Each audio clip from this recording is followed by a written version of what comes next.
Good morning, colleagues. Distinguished colleagues, it is my pleasure to welcome you to the panel discussion of the Second Committee on Emerging Models of Economic Activities, Implications for Sustainable Development, the second of two side events being held during this session of the committee. The event is organized jointly by the Department of Economic and Social Affairs and the United Nations Conference on Trade and Development. I would like to recall that in accordance with standard practice and as announced by the chair at the organizational meeting on the 2nd of October, interpretation for side events of the committee is provided on an as-available basis. Unfortunately, we do not have interpretation this morning, and hence all interventions will need to be made in English. Having said that, I am pleased to welcome our distinguished panelists, His Excellency Mohamed Koba, Deputy Permanent Representative of Indonesia to the UN, Ms. Alex Roseblatt, author of Uberland, How Algorithms Are Rewriting the Rules of Work, Research Lead at the Data and Society Research Institute, Ms. Fidan Ana Kurtulus, Professor in the Department of Economics at the University of Massachusetts in Amherst, Ms. Helga Elizabeth Zeitler, Environment and Climate Counselor at the Delegation of the European Union here at the UN, Mr. Jonathan Donner, Senior Director for Research at Caribou Digital, and Mr. Patrick Kabanda, author of The Creative Wealth of Nations, Can the Arts Advance Development? The objective of today's panel discussion is to improve our understanding of the emerging models of economic activities and their implications for sustainable development in the context of profound economic and social transformations. I have no doubt that the discussions to follow will give us not only food for thought, but also concrete ideas and recommendations on how to effectively maximize sustainable development outcomes. I'm now pleased to hand the floor over to the moderator for today's session, Mr. Hamid Rashid, Chief of the Development Research Branch of the Economic Analysis and Policy Division from the Department of Economic and Social Affairs, and I look forward to this interesting exchange of views. Mr. Rashid, you have the floor. Thank you, Mr. Chair. Excellencies, distinguished delegates, ladies and gentlemen, it's my great honor and pleasure to moderate this important side event on emerging models of economic activities, implications for sustainable development. United Nations Department of Economic and Social Affairs partnered with UNCTAD, colleagues in UNCTAD, to organize this side event of the Second Committee. Before we delve into the issue, let me take a couple of minutes to unpack the heavy title that we have before us today. First, what are the emerging models of economic activities? Unfortunately, there's no clear definition for emerging economic models.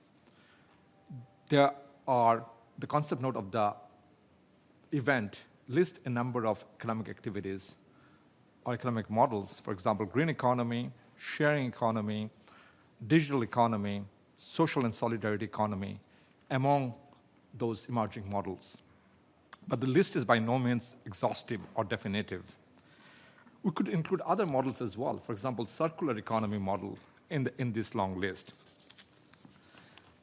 There are also no clear demarcation between where these models begin and where another one starts or ends.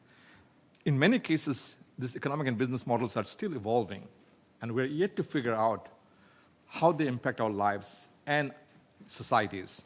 And that's why we're here this morning.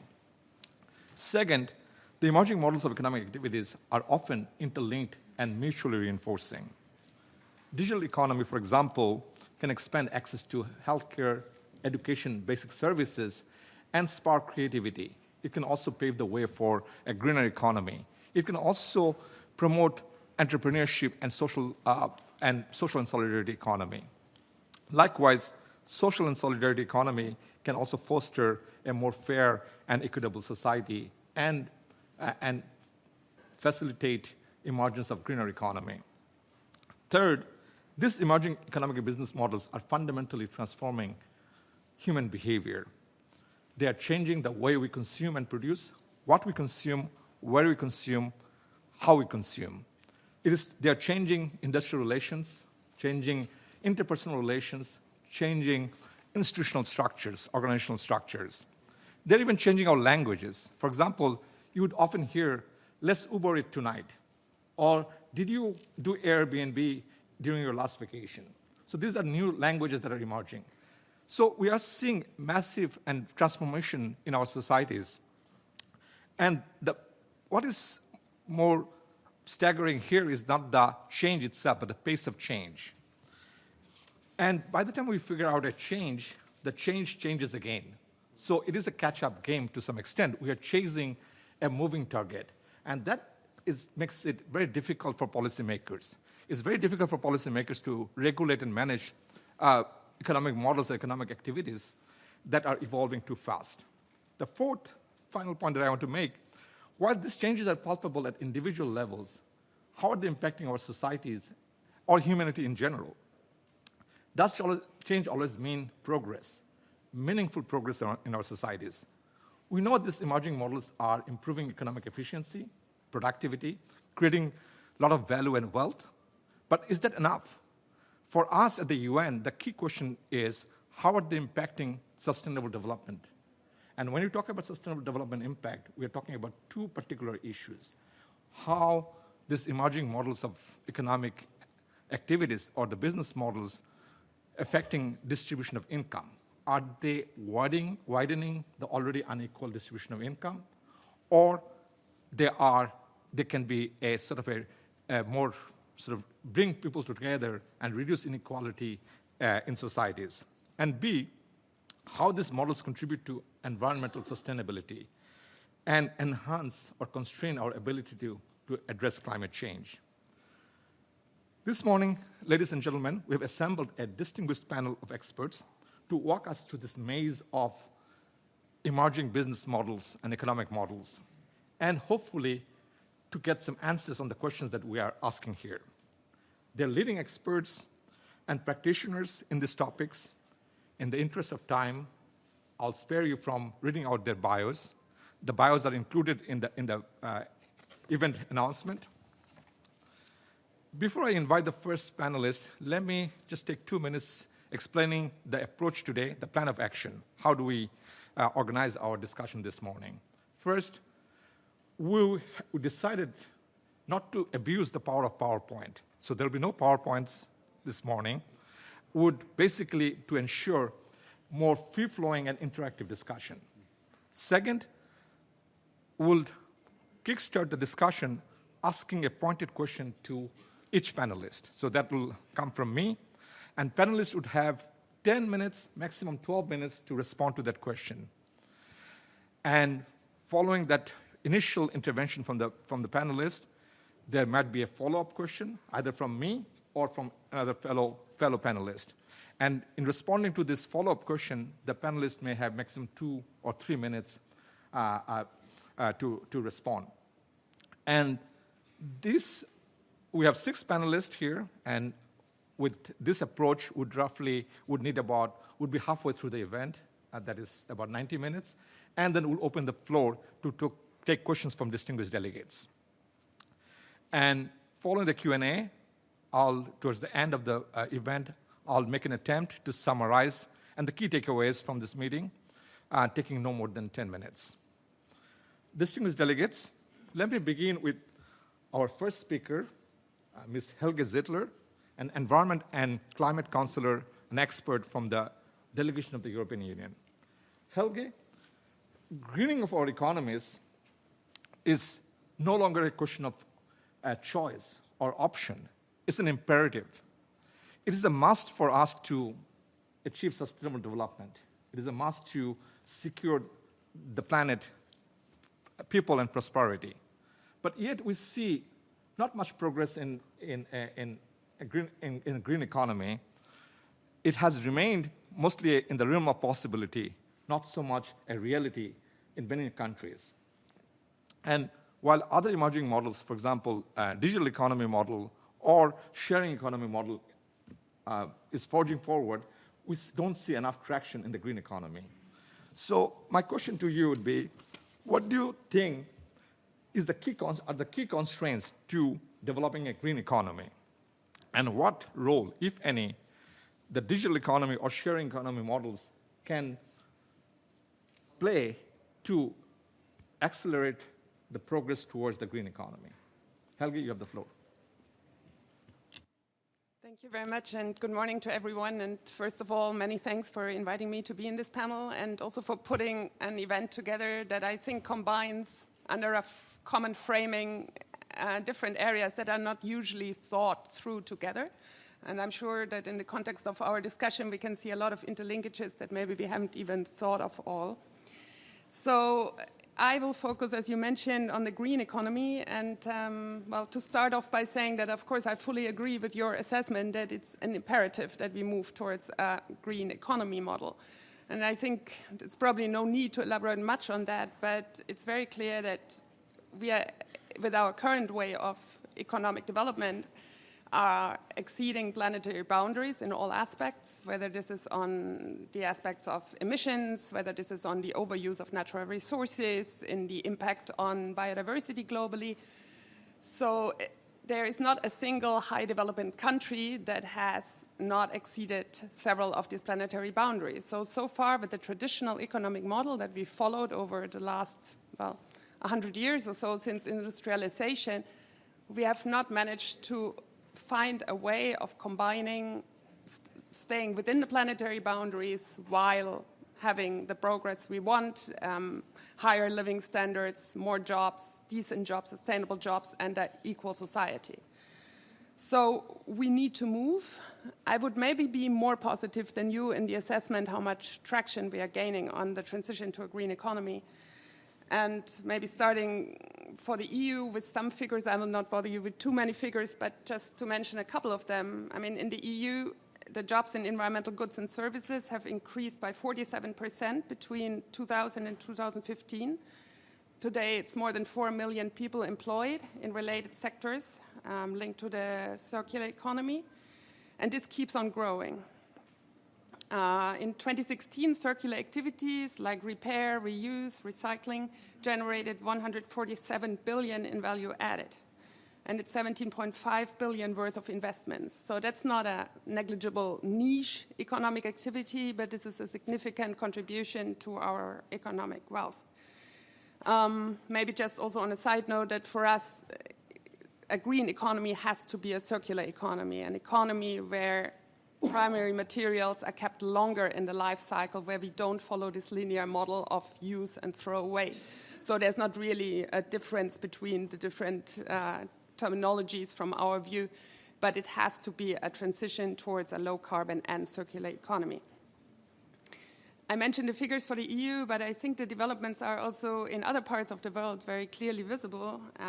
We've seen in many developing countries very ambitious policies on circular economy, on ambitious regulation, but also regarding the potential that such a transition has for young entrepreneurs, for people who've so far been in the informal sectors, for example, on waste recycling, and a lot of efforts go into bringing them into the formal economy. So there's a lot of potential also in countries that no matter at which state of development they are. And I think also from the private sector, we really see a move. And I think the recent Climate Action Summit of the Secretary General demonstrated this very strongly. I mean, there were many comments in the press afterwards that what came from the private sector was even more ambitious than what came from governments. And I mean, if you look at figures, there are really some very impressive commitments. This was commitments from 87 companies with a combined capitalization of over $2.3 trillion. It was a third of the banking sector that committed to sustainability principles. So again, I think there is a real movement and a real shift. But the question, of course, is whether it's fast enough, because the changes we need very fast. We know that it's 2030, the deadline, basically, that the IPCC has put very clearly, if we want to put the world on track towards carbon neutrality. And so we don't have a lot of time left to make this uptake even stronger, more broadly, and really mainstreamed in the economy. So coming to your questions of the key constraints, or maybe what are the key elements for make this work even better. We did a recent study under our research program, Horizon 2020, that asked a lot of stakeholders what they saw as the main bottlenecks for the transition to a circular economy approach. And they mentioned mainly, on the one hand, access to finance, then the way taxation systems are structured, but then also mentality and just a resistance to change, in particular in the more traditional parts of economy, which is often the most carbon intensive and the sectors of society, of economy with the highest environmental footprint. So maybe I would go through a couple of factors that we see as essential. First of all, really commitment at the top, and this is whether this concerns the government or whether this concerns individual companies that want to make a transition. We really see that governments have a fundamental role to play in giving clear regulatory signals to investors so that they can plan, and that they can plan also with a long-term vision. When the European Commission came out a couple of months ago with a long-term strategy towards carbon neutrality, that is really with the aim of giving this long-term signal. I mean, we are trying to give a vision towards 2050 that helps companies orient themselves in which way the economic system, at least on our continent, is planning to go. And we try to support that also with accompanying policies like on sustainable finance that make a clear signal that finance flows have to shift towards sustainability. Another important point is the support through research and innovation. I think there needs to be steered. I mean, you can research on many things, and this can be very counterproductive if it's on the wrong things and stimulating innovation in the wrong sectors, or you can guide it in the right direction by really helping to come up with innovative solutions. And on our side, we've done that a lot in the past and continue to do so. This facilitating access to finance, I think, is a very important issue. Often it's very innovative projects, maybe at the beginning rather small-scale projects, and it's very hard to get access to finance. And this goes for developed countries as for developing countries.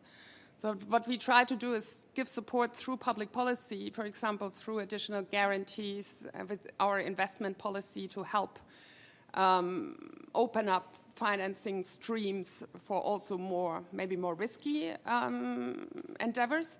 And that includes also projects that aim, for example, at green economy projects in developing countries, maybe in more high-risk countries. We have a European investment plan that also has this element strongly. If it comes to new projects where people want to be innovative, want to move towards a green project, we try to support them both with technical assistance to make the projects bankable, but also with additional guarantees so that's a certain element of de-risking. We also try to push the private sector a little bit in the right direction with reporting requirements. I think sustainability reporting is playing already an important role, and it will play even more because it allows for the transparency that is needed so that stakeholders can push and can really hold companies accountable if they don't live up to what their sustainability commitments should do. Taxation systems were mentioned by stakeholders in our survey, and these are important to get them right. For example, just an example are upcycled products. If you charge VAT twice for the initial product and then again for the upcycled product, that's really detrimental for any efforts to make upcycling a viable economic model.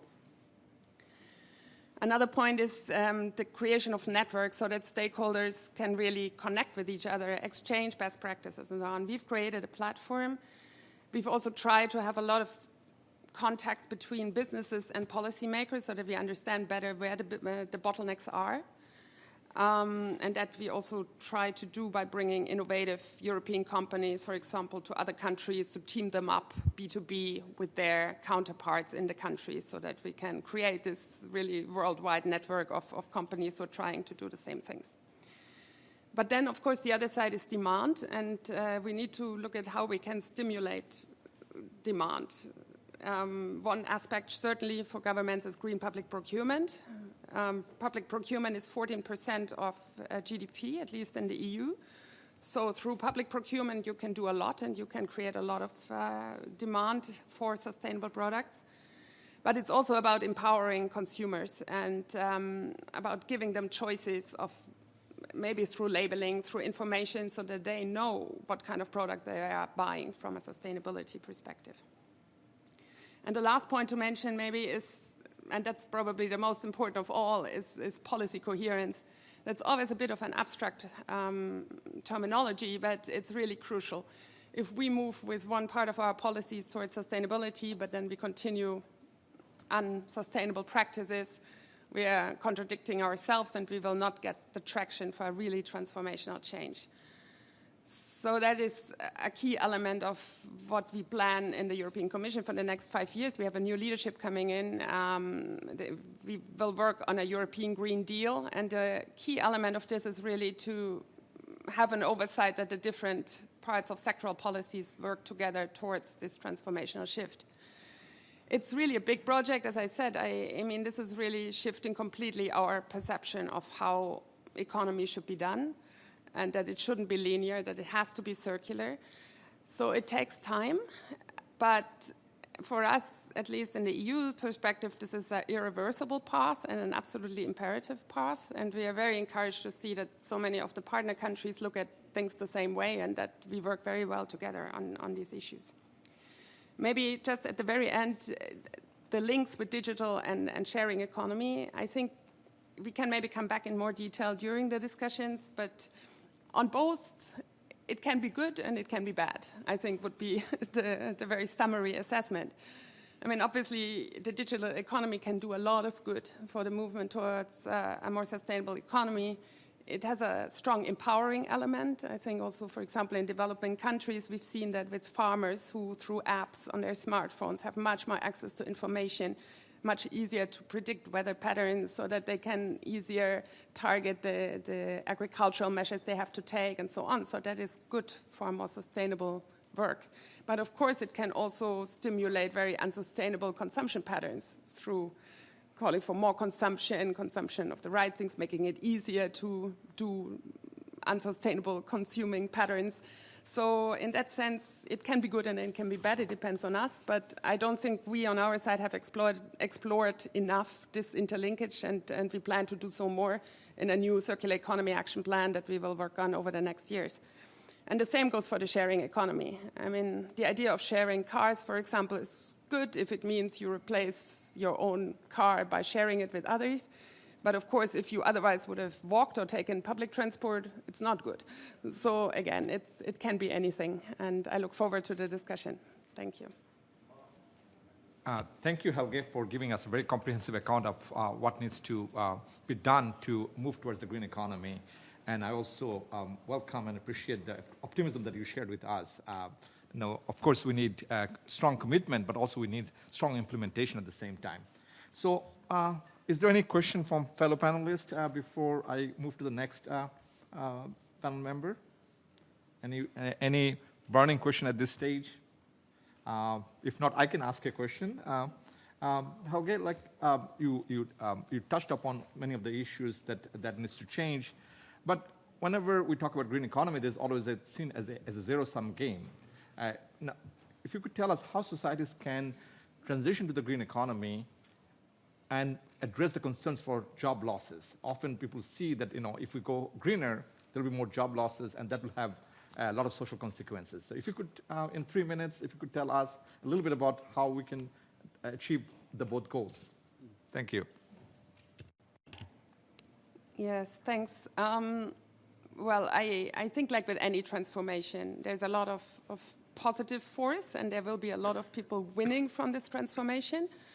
And that is the job creation potential that I've mentioned, that is really significant in many of these sectors that are growing faster than the traditional economic sectors do, and that create more jobs.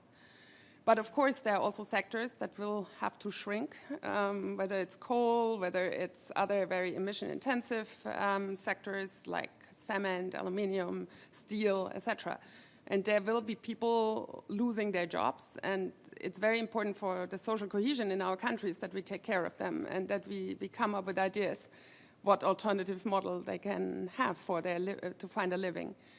And that the other side is also, of course, that initial costs can be higher for those with lower incomes. For example, if you increase energy prices or fuel prices, we've seen that with the Yellow Vest in France, and if you don't find a clever way in your legislation to give some of this money back or to make sure that the right people have to pay the highest share of the costs, you have a problem. And this shouldn't be the way this goes, because there shouldn't be this feeling that this is a rich people's agenda.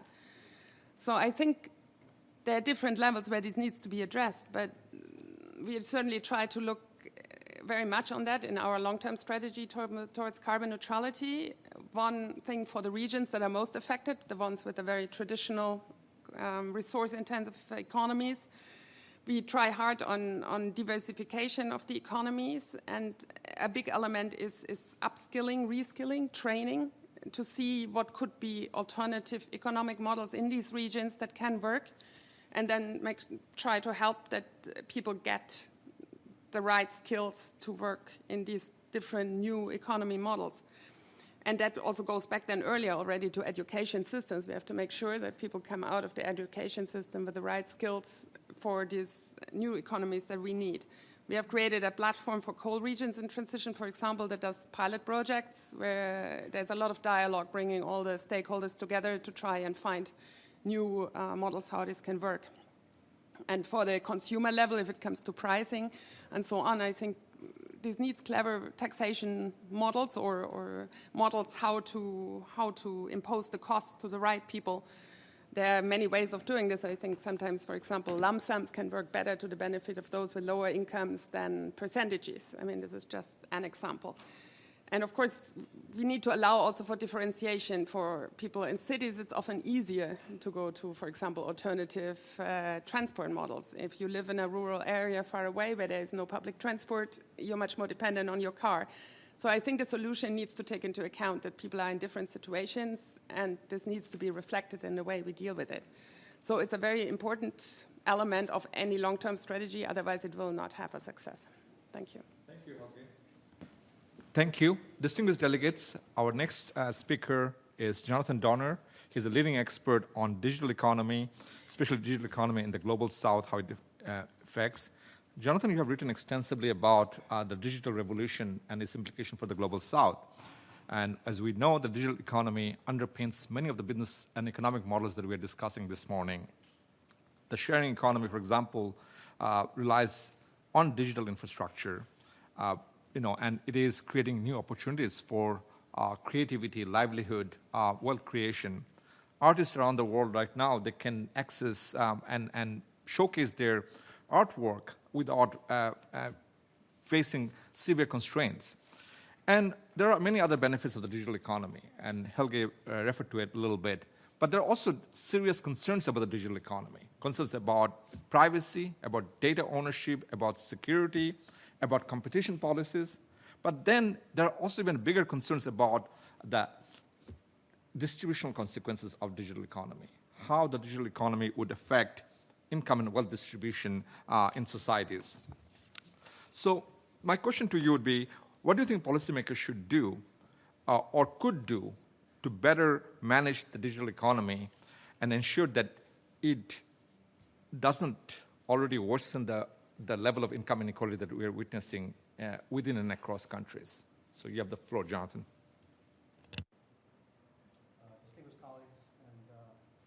Distinguished colleagues and delegates, moderator and chairs and hosts, thank you very much for this opportunity to join the panel and share some of these thoughts with you. That's a big question, but I'll do what I can in the few minutes I have. Over the past several months, I've had a great opportunity to be in contact with the team at UNCTAD writing the Digital Economy Report.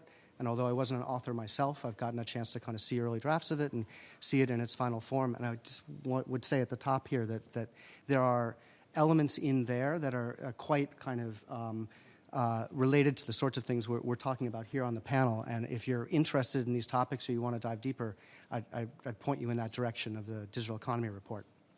I think in that spirit, I think the first thing to keep in mind, the first thing I'd like to share is just this reminder that the digital economy isn't just phones and PCs and networks. It's not even just apps anymore.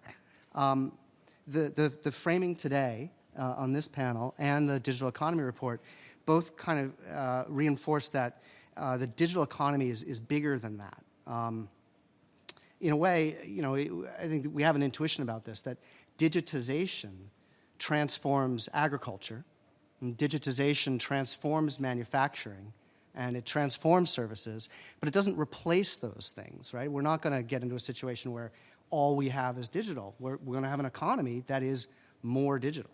And so in that spirit, I think it's important to kind of frame these questions not just about kind of what the policy levers are or responses to the digital economy in particular, but rather even more broadly, what are the policy levers that need to be developed to do sustainable development better in a digital age or an increasingly digital era. So we're really talking about a little bit of everything as we're talking about digital economy. I think the second thing, the second sort of framing note would be that it's important to stay close to actual experiences of people pursuing livelihoods and doing creative activities and all as we're having this conversation, right? That it's tempting to talk in abstractions about digital is this or digital is that, and I'll do a little bit of that, but it's also important to listen to people and their stories and their experiences, even as they're complex, right? So listening to Uber drivers, which we may hear about later here on the panel, or Mechanical Turk workers, or people who share their homes using an app. These are all stories that should be first and foremost in our minds as we're refining policy instruments. It has to be grounded in actual data. Related to that, the group I work with, Caribou Digital, with the support of the MasterCard Foundation, did some listening of this type earlier this year, where we talked to micro-enterprises in Kenya about the new experience of kind of being a micro-entrepreneur in a digital era, in a platform era. And I wish I had photos and I wish I had lots of time, but just 4 stories quickly to ground this. One would be Faith, who is a juice salesperson. She makes her own juice in the morning. And what she's done is use WhatsApp and the status feature on WhatsApp to do a picture of the juice on offer every day. So it's not an advertising function, but she's sort of adapted this free communication tool to be an advertising platform for her, and it's working pretty well for her. Dorcas is a baker, and she learns how to bake better cakes from YouTube videos made in Europe, France in particular. She's thrilled with her ability to upskill herself by the platform content that's available. Robert works with Jumia, which is a big African e-commerce platform, sells cell phones into that platform, and he's using the tools that Jumia provides, both in training and in reach, to do better than he was doing before he had access to that platform.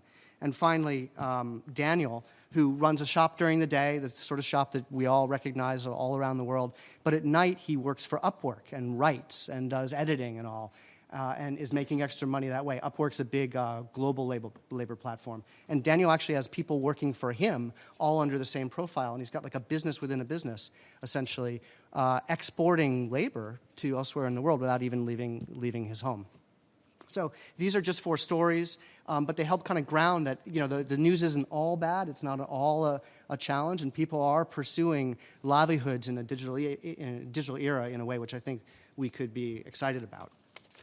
But that said, I mean, there are concerns, and you raised them in the introductory remarks and to my question here. If there weren't concerns, none of you distinguished colleagues would be here today. But I think you can see what I'm hinting at with those stories, that there's not just one lever that we might push. There's not one challenge. There's a mix of opportunities and risks in a very complex thing that touches every part of the economy. So with that kind of framing, how might we kind of think about the policy levers that are available to address that complexity? So I think I break it into 3 bits. The first is a recognizable one, and that's the relationship between a worker and the organization he or she works for. And this is changing. It's not always a full-time job anymore. It's a gig job or whatever. But that said, we still recognize the power relationships at play there. And I think that we have, every country has an intuition about what the regulatory levers might be to protect workers in that setting, to give workers the agency and the voice they need to organize, the agency to move from one job or one employer to another. These aren't new questions. They're just questions that need to be refreshed for the digital age. And similarly, the second kind of big bucket of policy levers we might want to look at is those that address the structure within and across industries, the way different businesses relate to each other.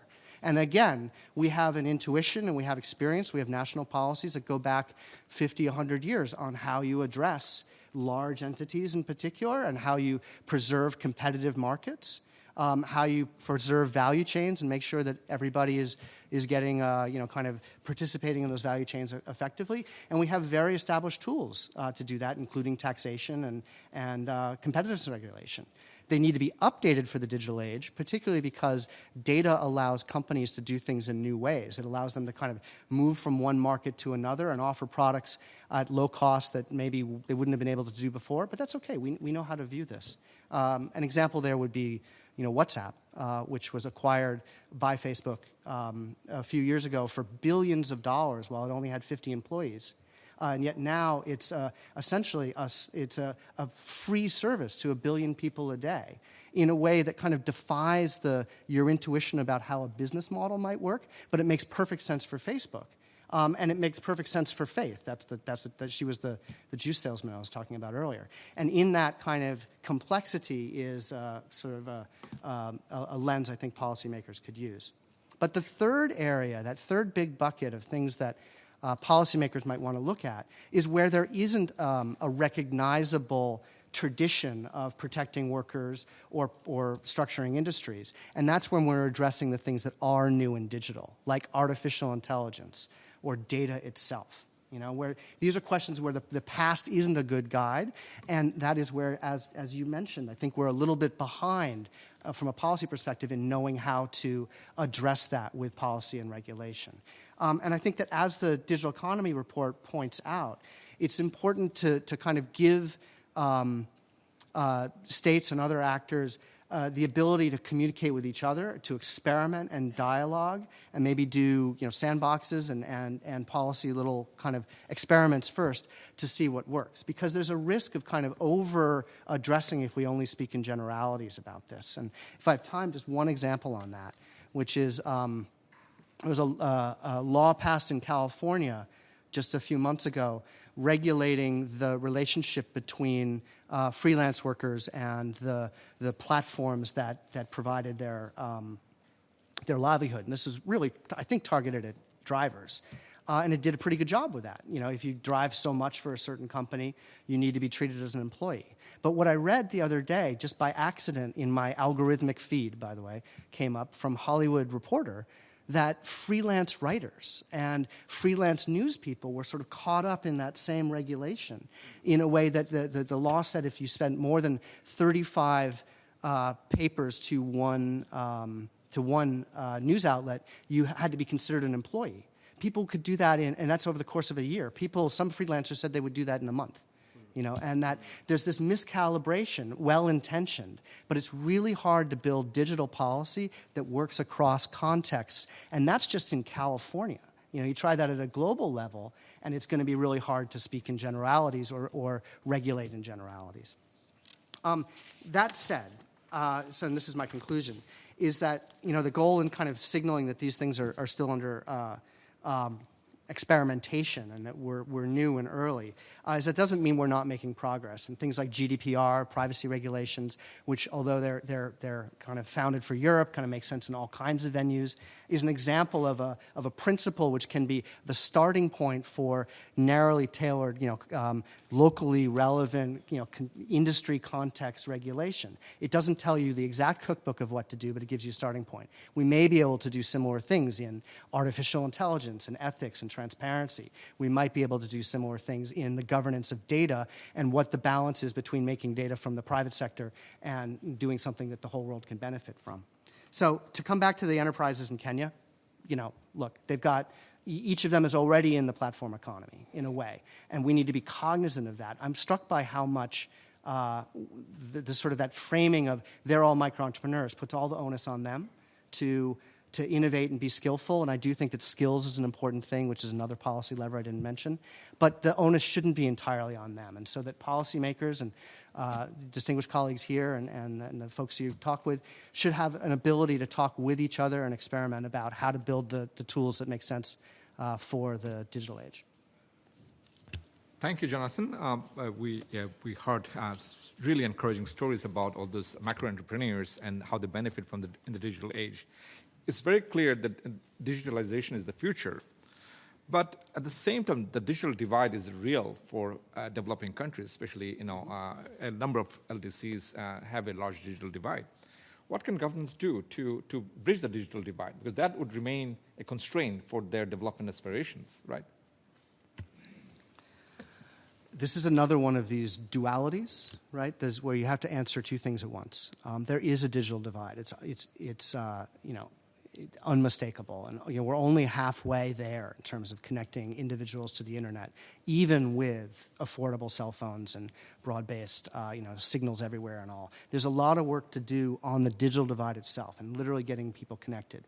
But getting people connected isn't enough, and I think there's an increasing recognition even in bodies like this, that there's another sort of digital divide around how one connects. Like what kind of internet does one connect to? And the difference between having a cell phone where you sip and dip 50 MB a month or something like that because it's all you can afford, and somebody who's got a PC and a Wi-Fi and 5G and is living a really connected life. That first frame would put them both on the same side of the digital divide, but they're not, right? Nor do they necessarily have the same set of skills to take advantage of their opportunities when presented. So there's a lot of work to do in that second digital divide of giving people really meaningful access and meaningful ability to use the internet effectively. And UN Broadband Report, for example, did a good job with this. Thank you, Jonathan. We'll turn to our next speaker, Alex Rosenblatt. Ladies and gentlemen, she is an authority on sharing economy. Alex, you have written a very interesting book, Uberland, Algorithms Rewriting the Rules of Work, and where you actually draw attention not to a panacea, but to a dystopia, where the technology firm, like a ride-sharing firm, like the firm that you talk about, how they manipulate both consumers and the drivers. So we have a very strong economic argument that we need to better use this excess capacities in individuals, whether it's an excess car that we don't always use or an extra bedroom. And that is very efficient, also that can reduce carbon footprint. But at the same time, you allude to, and actually we talked about it, there are concerns that this is contributing to rising inequality. But it is inconceivable that we will resist this technological change. The technological change is inevitable. This sharing economy will probably grow bigger and bigger. And it's neither feasible nor desirable from a policy point of view to resist that change. The question is that if these are inevitable changes, what can policymakers do to prevent the manipulation that you talk about? What are the safeguards that we have? Is there a magic wand that governments can swing to prevent and to make sure that those who work, they get their fair share of the benefits of the new technology? So you have the floor. There is a magic wand. I sell it on Craigslist. Anyone can purchase it. Thank you, Hamid. I would like to thank the Second Committee, Your Excellencies, and distinguished guests for the opportunity to speak with you today. I'm a technology ethnographer, and for about 4 years, I studied how Uber drivers experience technology at work. And a lot of what I found is that the rhetorical claims that emerge through the sharing economy and through technology ideology that describe and identify what it's like to be a worker don't add up to the experiences of drivers on the ground.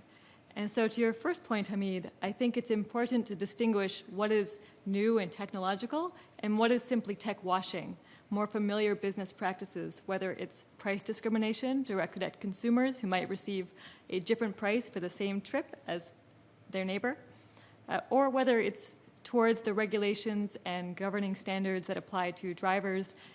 And for drivers, we abstract from them how we might reevaluate the rules of work across labor and employment law.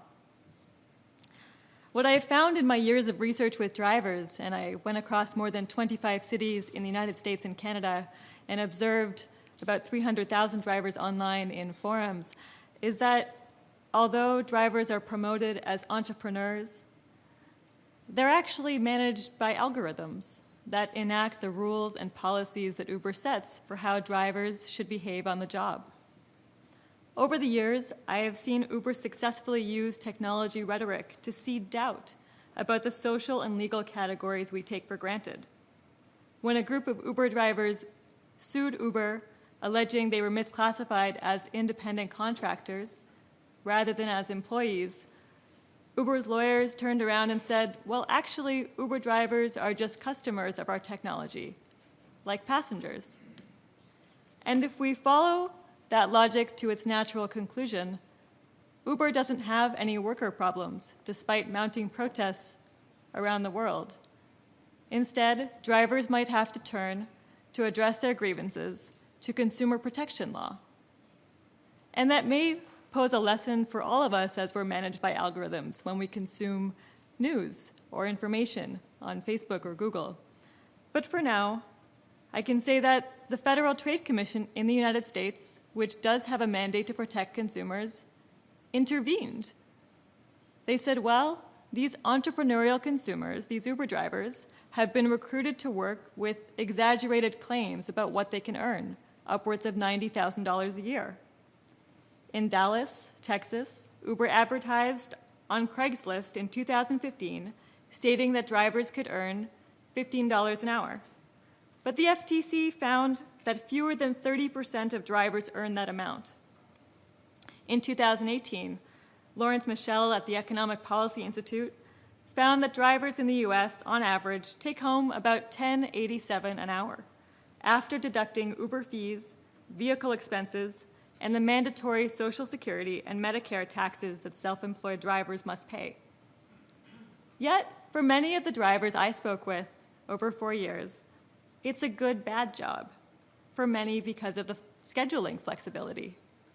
I spoke with Karen in New Orleans, who had long worked in the service economy, and she preferred driving for Uber because her son had a chronic medical condition, and at the drop of a hat, she could stop working, log out, and go help him out. Nathan, a driver in Los Angeles, worked as a psychotherapist where he earned $130 an hour. He wasn't doing this job for the money. He was a hobbyist driver. And because his patients had post-traumatic stress disorder and severe mental health issues, he really preferred to drive because he could have such superficial interactions with his passengers. He found emotional relief there. But for a driver like Raul, a former yellow cab driver in New York City, he was supporting his family, and he depended on his earnings from Uber and other ride-hail companies for his livelihood. At the beginning, he quite liked it, but then Uber and Lyft, which have the unilateral power to set rates that drivers earn at, cut the rates, and he went from working 8 to 9 hours a day to 14 hours a day. He still appreciated the flexibility of being able to log in and log out, but being able to choose which 14 of the 24 hours in a day you can work doesn't have the same autonomy that's implied by flexibility rhetoric, often associated with job creation brought to us through technology. Drivers come to this job with a variety of motivations and dependencies, but the defining question for Uber's business model is which legal framework will govern its relationship to drivers. Many critics, activists, and observers would simply say Uber is an employer. Whether they use technology to achieve employment is neither here nor there. I've seen that Uber drivers are given neither the information they need to act in their own economic interest, nor the autonomy to do so. When they log on, they're automatically pinged with a dispatch, which is great in terms of being able to get a job as a freelancer with very little back and forth communication. It's very efficient. But they don't know the destination of the passenger in advance, so they can't make an informed decision about whether or not that trip is worthwhile. And if they reject it, or reject a ride in favor of waiting for a more valuable one, they can be accused of manipulation by the platform. Uber and other employers across the gig economy won't provide an employee handbook. They have to maintain a separation between their workers and themselves to avoid the appearance of a more formal employee-employer relationship. And so drivers will receive text messages, emails, in-app notifications, hundreds and then thousands of them over time, suggesting how they should behave on the job. And if they fail to comply with many of those suggestions, they risk being deactivated, a technology word that means suspended or fired, but which also serves to create a cultural distance between hiring and termination decisions and simply participating in sharing economy technology. Of course, whether drivers are classified as independent contractors or as employees is a major issue for Uber in the US, Canada, Britain, and elsewhere. But in countries with more informal labor markets, drivers share other kinds of advantages and also frustrations with having a more algorithmic or automated form of management. Uber launched its first beta version in 2010, and to regulators and the public, it identified its market orientation in parallel with the sharing economy. The so-called sharing economy is a social technology movement that capitalized on the economic instability of the Great Recession to sell a narrative. The idea behind the sharing economy, which is built on top of earlier and often successful practices like carpooling, cooperatives, and couchsurfing, is that we have a lot of underutilized resources in the world, as my colleagues have referenced here today. And what Silicon Valley offers us is the technology to share those resources more efficiently. Uber leveraged the sharing economy rhetoric to propose that work that is done through a technology platform is a sort of communion rather than labor. It suggests that the concerns we would normally bring to employment and fairness and accountability are fairly irrelevant because what we're doing now today is sharing. This is tech washing or share washing, and many would simply conclude that whether or not you're a technology company or not doesn't preclude you from also being an employer or having other responsibilities to society. Uber sets the rates for millions of independent contractors, which is pretty interesting because, in a way, it standardizes the services that Uber can provide for passengers, but it also makes Uber potentially a giant algorithmic price-fixing conspiracy, potentially in violation of antitrust laws. The alternative is that Uber has misclassified millions of independent contractors who might be better classified as employees. And if drivers were to try and coordinate to set a common rate, they might be accused of price fixing because that violates antitrust laws. And it suggests for policymakers that one thing they can do is extend coordination rights to independent contractors, given that the last couple of decades of labor in the United States and elsewhere have seen fissured relationships between employers and employees. And part of what the Uber model brings us is an expansion of the idea of independent contractor work as gentrified and also more appealing to many more people. At the same time, Uber truly does offer easy opportunities for jobs. Drivers can be hired within a week after a cursory background check in most places, and they can be at work pretty immediately if their vehicle passes a mechanical test and meets Uber's requirements for type, model, and year. Uber pays quickly and consistently, although we shouldn't take that to mean that just because every interaction is monitored and surveilled, that older labor problems don't arise. Drivers also experience wage theft and real challenges trying to recoup lost wages or even missing tips. Cody's a driver I met in his mid-20s, and he worked in the Ann Arbor area. For him, he only had a high school education, and working for a ride-hail company gave him more flexibility. And he felt perceptibly safer. On his first day in his last job, he went to work at a juvenile detention center, and his client punched him in the face. He felt that working for ride-hail companies, which track the names and credit cards of users, was perceptibly safer. In Philadelphia, attorneys with the Philadelphia Legal Assistance noticed a rash of frustrated unemployment claims in 2014. And I think this is a conclusion a lot of drivers arrive to perhaps a bit too late. When they sign up to drive, it seems like a great opportunity. But what they're missing are all the protections of traditional employment. Cody, for example, tried not to think too hard about the benefits he was losing as he transitioned full-time into ride-hail work. In Pennsylvania, which has a very robust unemployment system, even those with part-time employment are eligible for benefits. But the recently unemployed who began driving for Uber to try and make ends meet, that's independent contractor work. It's self-employment. And so their unemployment benefits were jeopardized. To put it bluntly, technology is being used to exclude workers from the benefits they would be entitled to as employees. Do I have time to continue? Excellent. It's not only drivers who are recast through the language of technology, a distortion of the reality on the ground. Uber argues it's a technology company, not a taxi company, in a feat of regulatory arbitrage. They can then say that the rules that apply to their competitors in the transportation industry don't apply to them. That has largely worked in the United States, where Silicon Valley maintains an almost economic nationalism role, in part garnering large exceptions to the activities that they propose. But in Europe, the European Union Court of Justice ruled that Uber is in fact a cab company, not a technology company. What Uber is doing in drawing on this ideology of Silicon Valley exceptionalism is to stake a claim that by being tech companies, they have wide exemptions to other categories of rules and norms. What I've seen is that regulators often hesitated to enforce laws against some of Uber's practices because they didn't want to stop dreams of a better future associated with technological progress.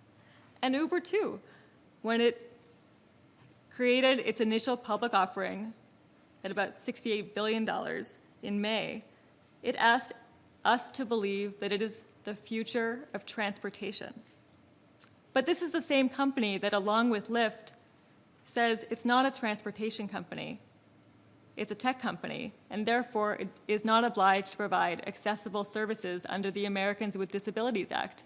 That's for transportation companies.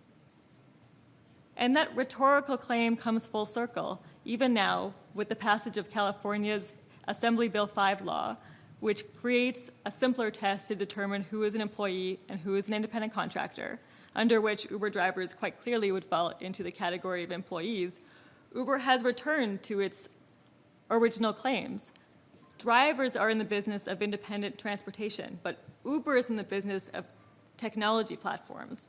And what they do, they claim, is simply generate leads for jobs that drivers can consume. And so although Uber drivers only comprise about 0.56% of the labor force in the US, Uber's model has the potential to rewrite the rules of work entirely, both through the material facets of its employment model, through algorithmic management, and more broadly through the rhetorical claims it can make. If you work for an app and you consume technology, can your role be shifted from that of a worker to that of a consumer? Thank you very much for your time today. Thank you, Alex, for giving us actually a rather bleak sort of account of how technologies are actually not only transforming in a positive sense, but also becoming a new tool for exploitation or taking advantage of all the regulatory loopholes and all the challenges that we face. I was wondering whether any of the panel members would have any question for Alex. Jonathan, you would like to ask her any question to provoke some discussion? Okay, so I have a question because your presentation was very U.S. focused, and you talked about that even with U.S. regulations, with FTC and other entities being very sort of focused on consumer protection, still it has been very difficult to enforce effective regulation on a farm like a ride-sharing farm. But most of these technology farms are global right these days, and they have reach globally, and which makes regulation even more difficult. So do you think that given the global reach of these technology firms, we can have effective national level regulation without more effective international cooperation? Because there's regulatory arbitrage across countries as well. Uber can transfer its HQ to somewhere else and be a part of a different jurisdiction. So what's your take on that?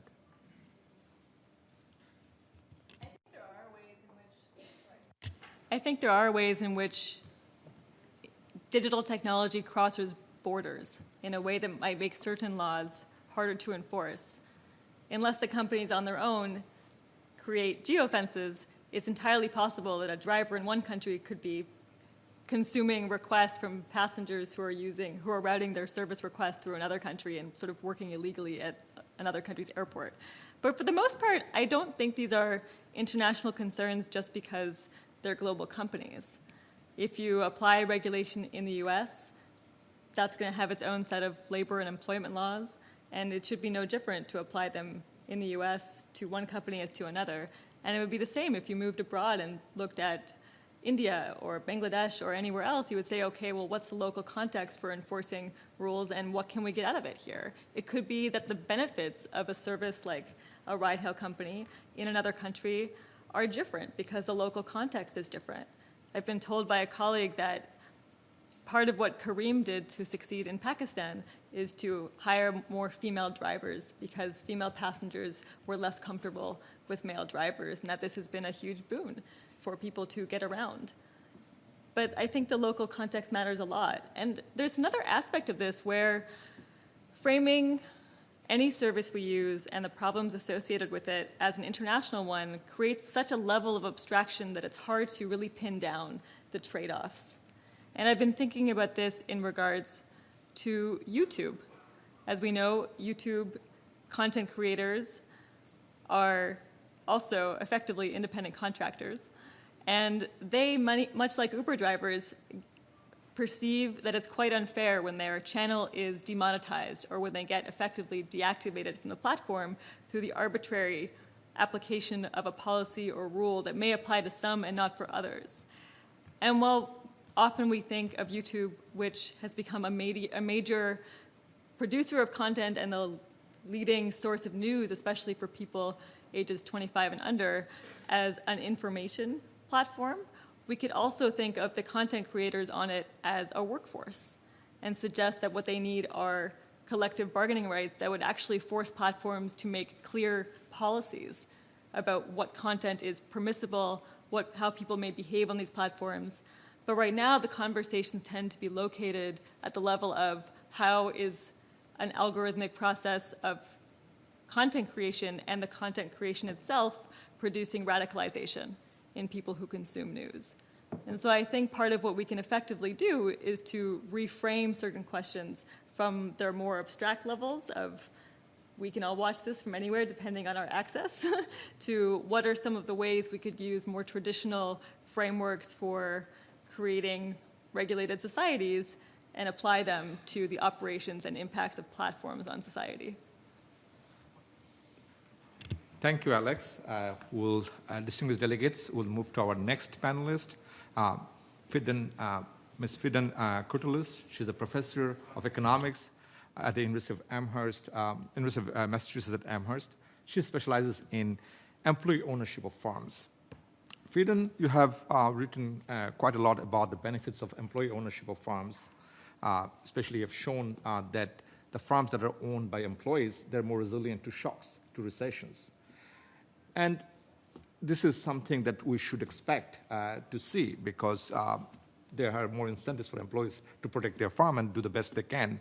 And also, we see that this is manifest in the co-ops or the cooperatives across the world.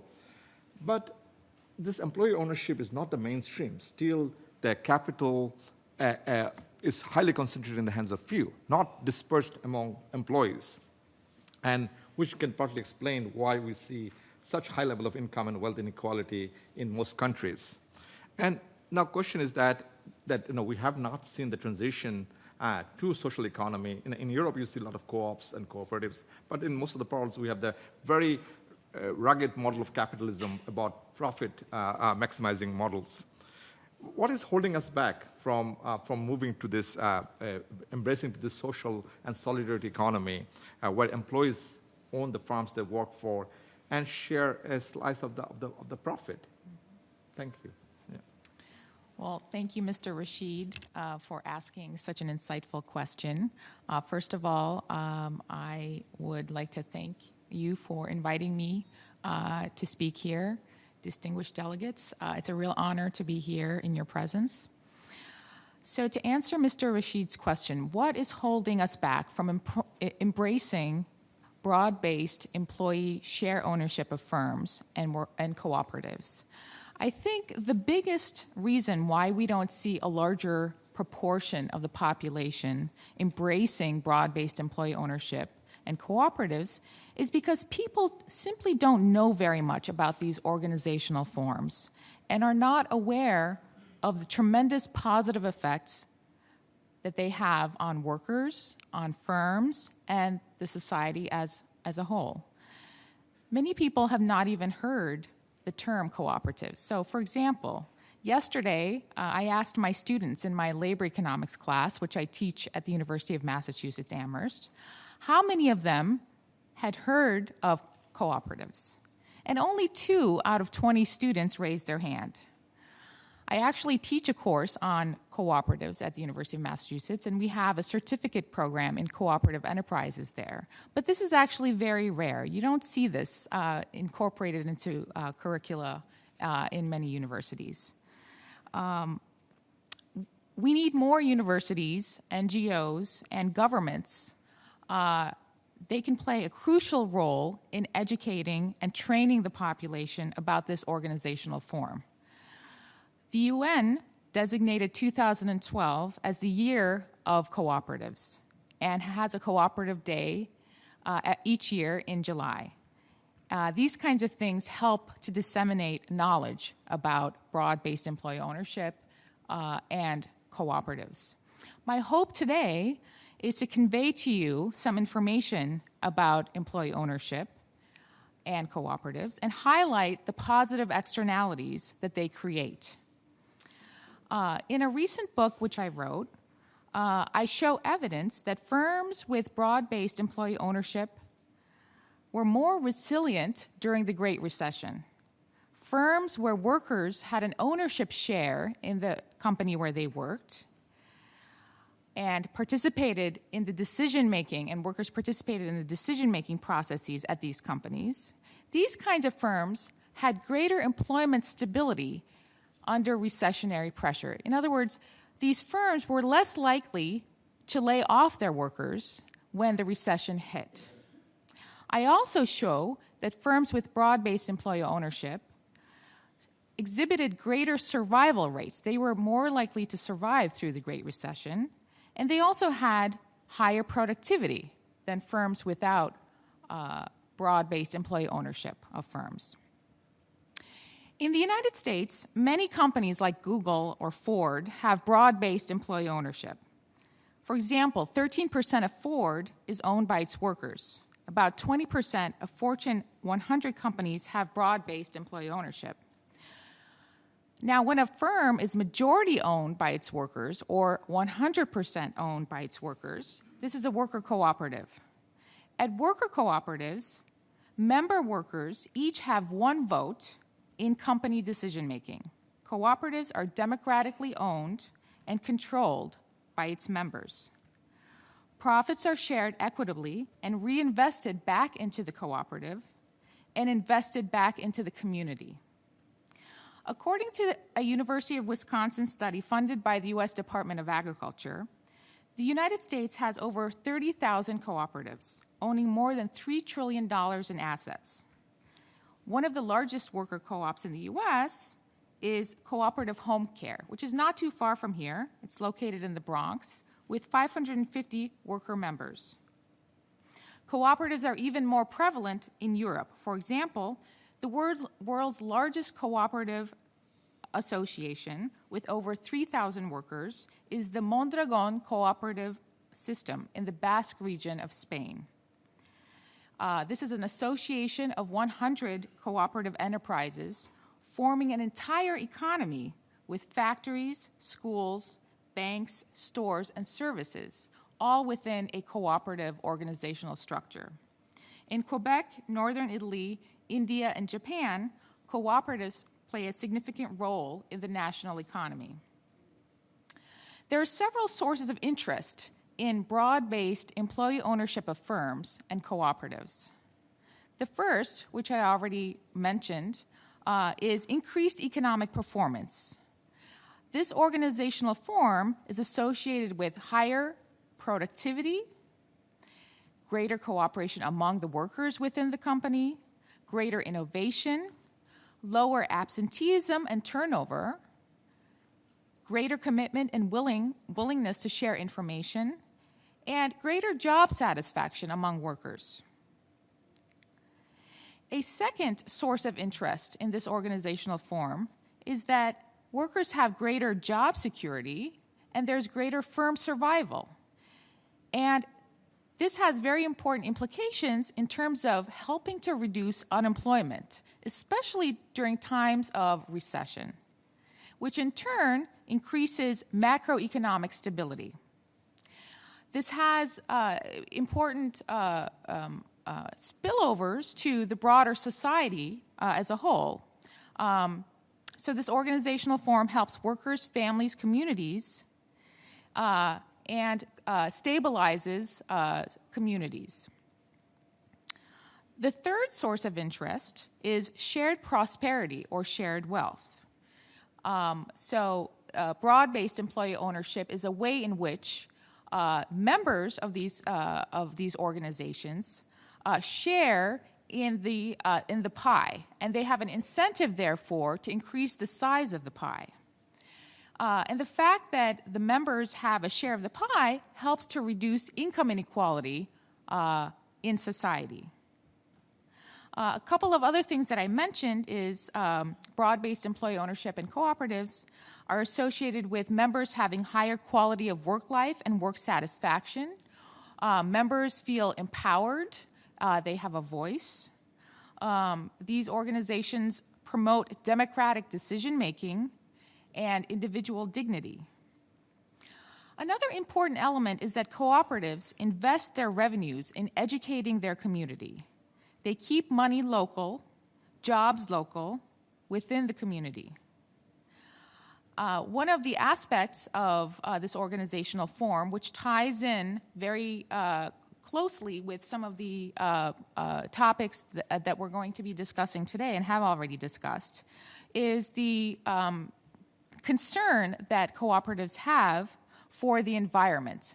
Many cooperatives distinctly have the goal of being green, creating green jobs, being energy efficient workplaces, and invest in the environment.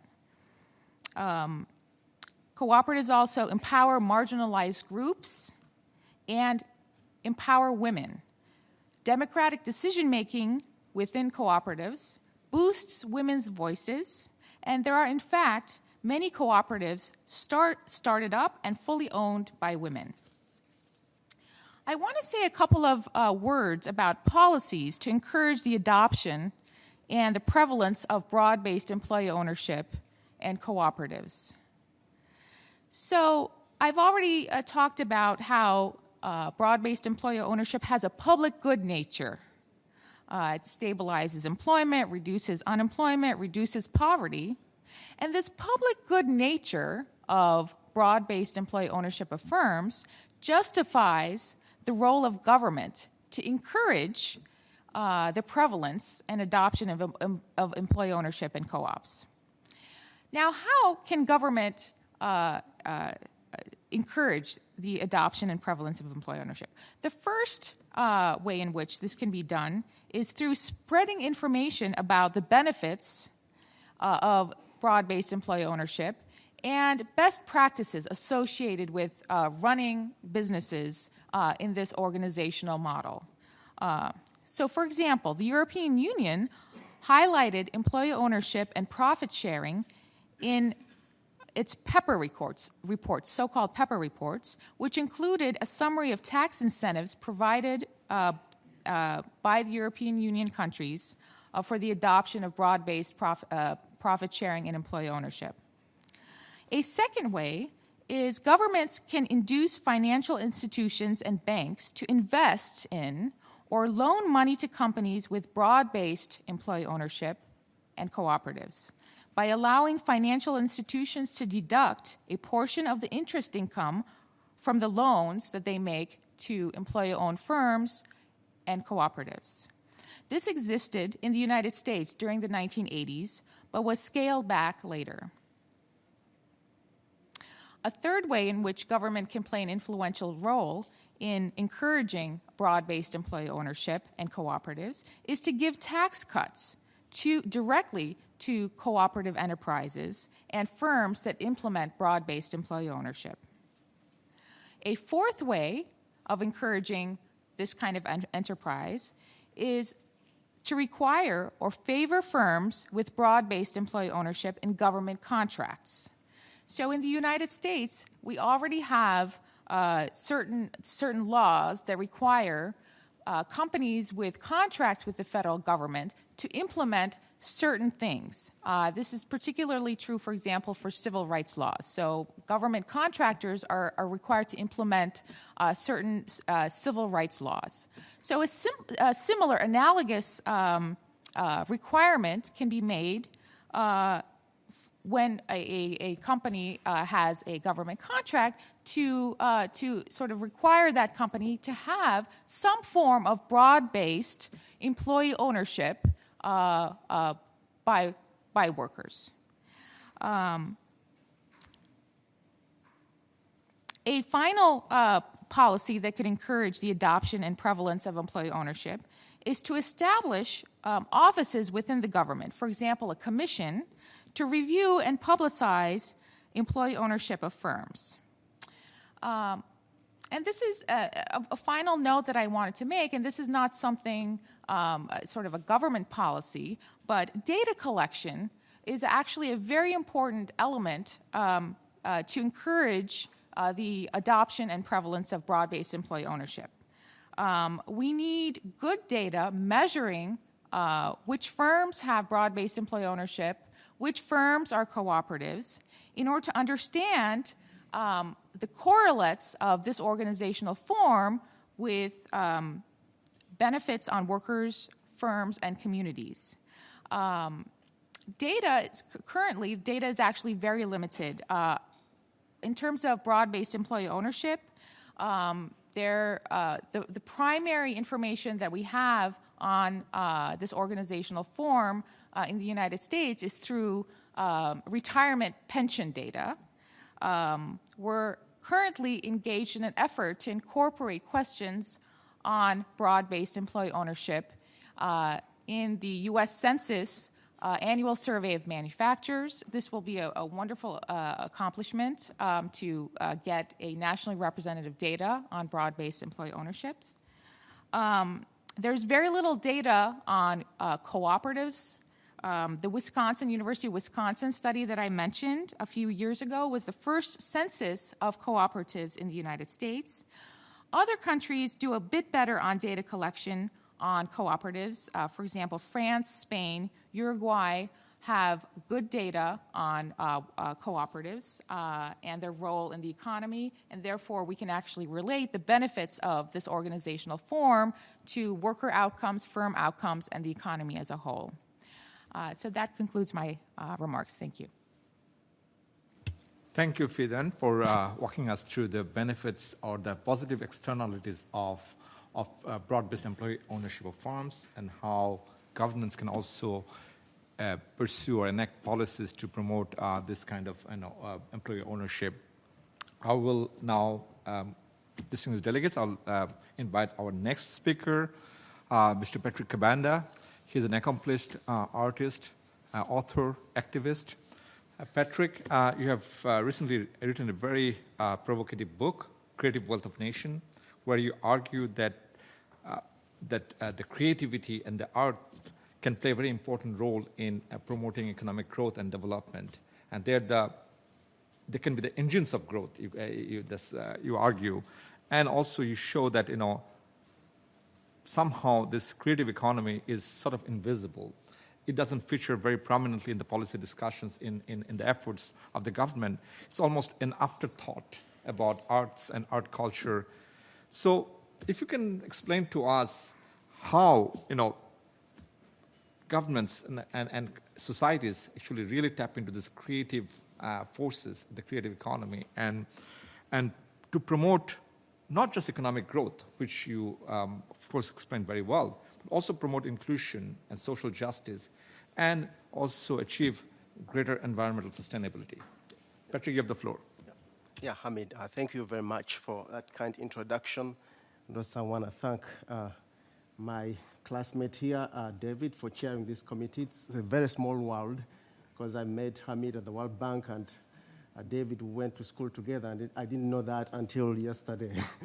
But also, Your Excellencies and distinguished delegates, thank you for being here and giving attention to this very important session.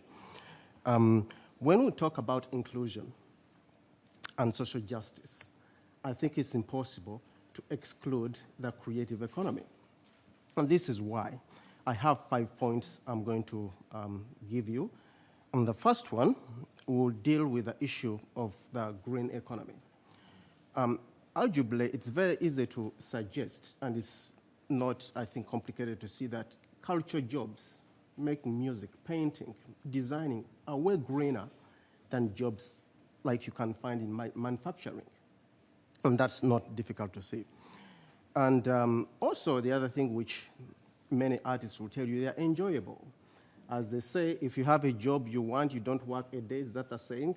So many people are tend to gravitate to creative work. They are doing something meaningful and enjoyable.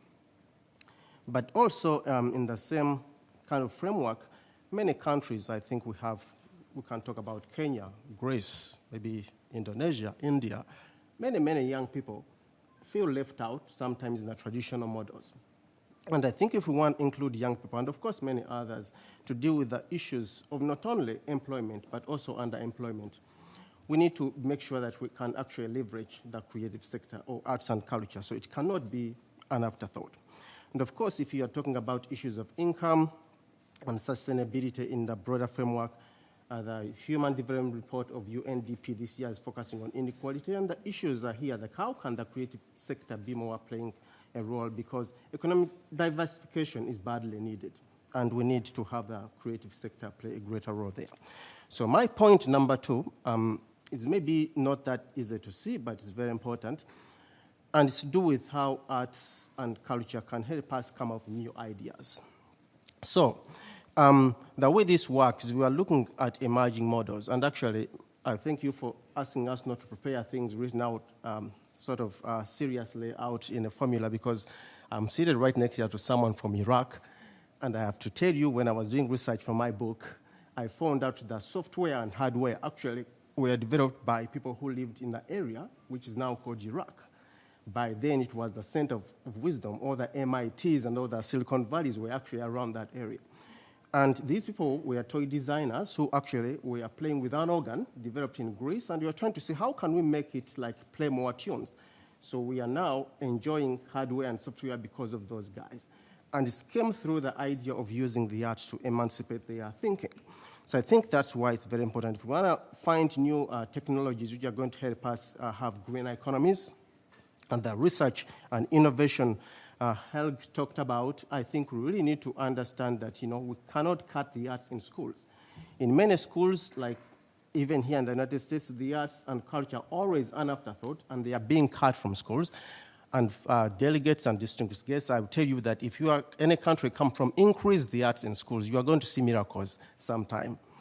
And that means that when we are looking at finding new ideas, engineering and math are wonderful, but they have to be complemented. I think one of our panelists talked about the cross-disciplinary and multidisciplinary or interdisciplinary nature of how these issues are cross-cutting, and we need to look at them together. And that's why arts education is really very important. And then the other third point, I think, again, it was Helg who mentioned the point of trying to see that the unsustainable levels of consumption. I believe, and maybe there are many others who believe this way, who can refute this, that what has created some of the problems of climate change we're having is the overconsumption. Many of us buy things we don't need, and partly because we want to fulfill some emotional satisfaction. When I tell you is that in music, in art, we can actually have that satisfaction without buying stuff, and really looking at economies which are really based on experiences and emotional and even spiritual satisfaction. I think the arts are very important there. The fourth point I will make is arts and communication. I strongly believe, even in my own book, I talked about creating even indices. We can talk about a culture trade index, even the culture exchange index, where we can have ways to look at creative data. But I actually also agree that data enough does not change people's minds. So if you look at the question of climate change, we have the science. But still, as many of you have heard already, there are people who are refuting climate science. You can throw numbers at them, but good luck. So what do we need? We need stories. We need poetry. Many people have looked at this, making movies, and also, I think, writing stories and novels. But I think we can go further, and including that, in addition to data, we should also see how we actually send the message to common people, not just my liberal friends in the Northeast here in the United States who understand generally what I'm talking about, even to people in the villages all over the world, to see how can we connect them on a personal level through stories and their languages. And actually, this being a year of an international year of languages, I think it's important also to see how we can leverage the use of indigenous languages to communicate some of the things we are talking about. So my fifth point has to do with that. Let's not forget the 4 points I just gave you. But also, seriously, I want to thank you, Hamid. Thank you for bringing us together here, and fellow panelists, thank you for coming. And again, I think having these kinds of meetings and sessions are quite important to exchange ideas and see how we can actually build a more inclusive and greener world. Thank you. Thank you, Patrick, for giving us actually sort of some food for thought as well, because I think this is, again, a challenge for many societies that we prioritize often the material gains over the spiritual and artistic values.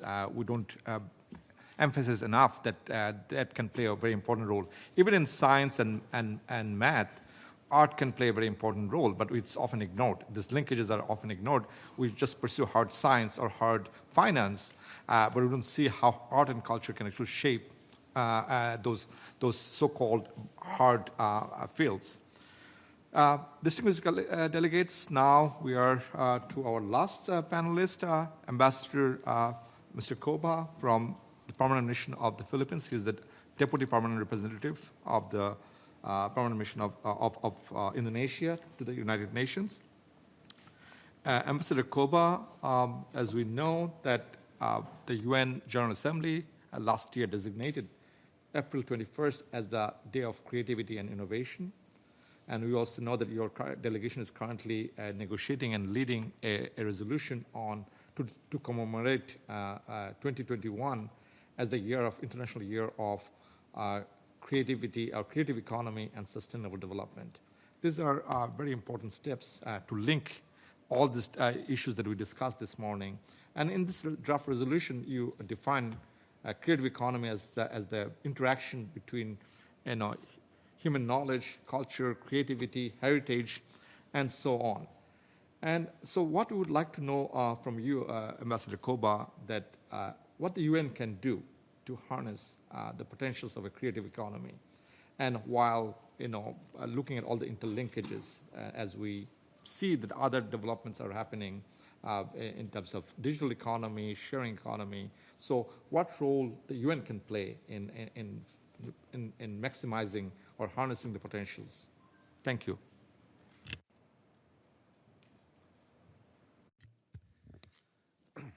Thank you, Moderator. Excellencies, ladies and gentlemen, at the outside, please allow me to thank you, Endesa, for inviting me to this side event and to our discussion. I have a few points to make to facilitate for our discussion. First, it is important to note that the UN agencies have a large body of work and reference on creative economy, so we do not need to start from scratch. For example, in the 2030 agenda, cultural diversity and cultures contributed to several SDG goals and targets. Quality education, gender, economic growth, employment, decent work, reducing inequalities, sustainable cities and settlement. Also, UNCTAD has also produced the Creative Economy Report that inform us, the policymakers and stakeholders, on trends, challenges, and a way forward for the creative economy for development. UNESCO also has worked on this one, on creative economy.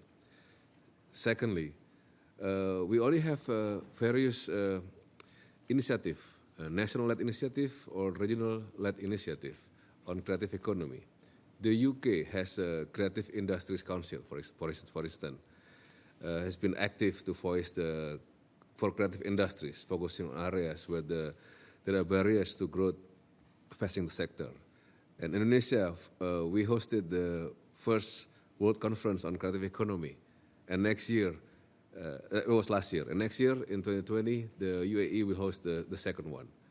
And Colombia recently held the Global Summit on Orange Economy in Medellin. We realized that each country deals with this creative economy in their unique way and their own creative way. Some countries have stronger government institutions, others are more private driven. Third, there is already a good amount of evidence that demonstrates the power and potential of the creative economy for sustainable development. In my own country, this sector of contribution to GDP is the third largest in the world after the US and the Republic of Korea.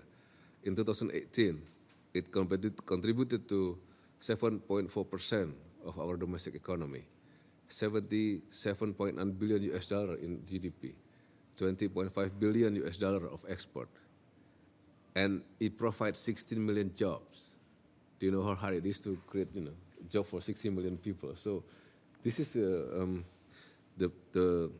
strength of the creative economy, if I may put it that way. And just yesterday, our president, the same president, new term, second term, he elevated our dedicated agency for creative economy into a ministerial level institution. And he even appointed one of the CEO of the startup as our minister for education. So that shows how we see this creative economy is very important. So as you said, moderator, considering this fact, we believe it is timely to elevate creative economy at the global level. You mentioned that we are tabling a draft resolution on the second committee entitled International Year of Creative Economy for Sustainable Development 2021. We are hoping that the resolution would be a rallying point for greater awareness and cooperation. We hope that this resolution will encourage all member states, UN system, and other relevant stakeholders, as well as civil society, private sectors, to observe the International Year in order to raise awareness, promote cooperation and networking, encourage sharing best practices and experience, enhance human resource capacity, promote an enabling environment at all levels, and tackle the challenges of creative economy. So we think that creative economy would complement, if not reinforce, the other emerging economies' models of growth. The digital economy is closely linked to creative economy as both enabler and source of creativity and innovation. Green economy could go aligned with creative economy that value environmentally friendly innovation. So it has proven to generate income, create jobs, it create export earnings. It encourages creativity and innovation. It is an inclusive solution for poverty eradication.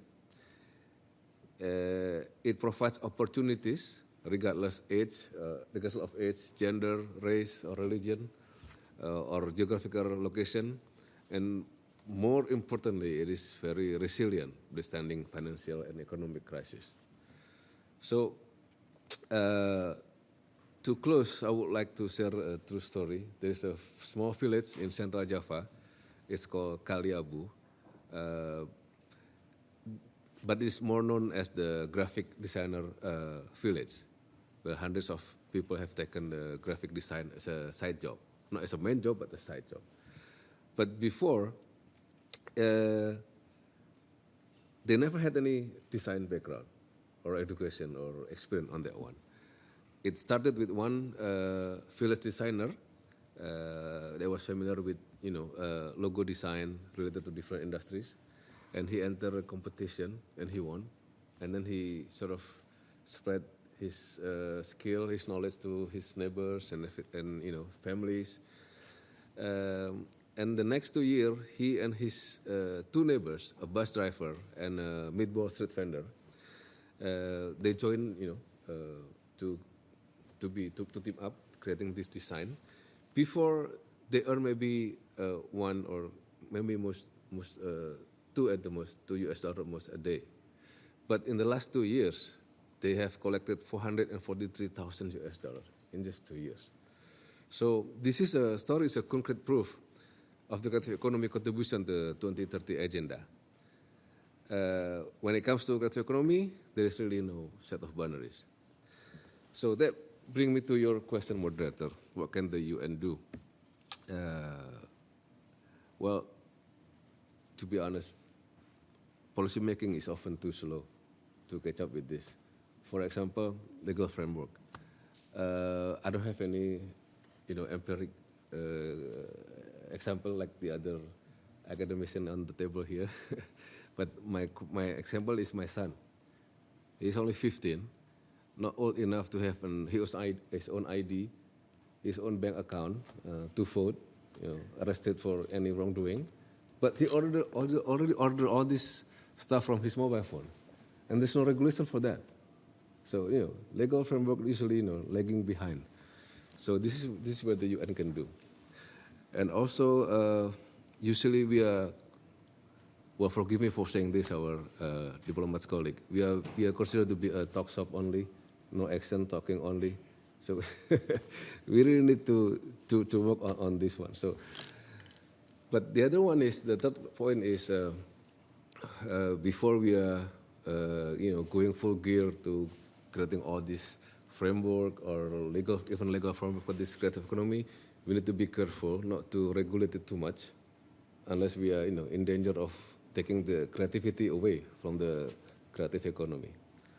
Thank you, moderator.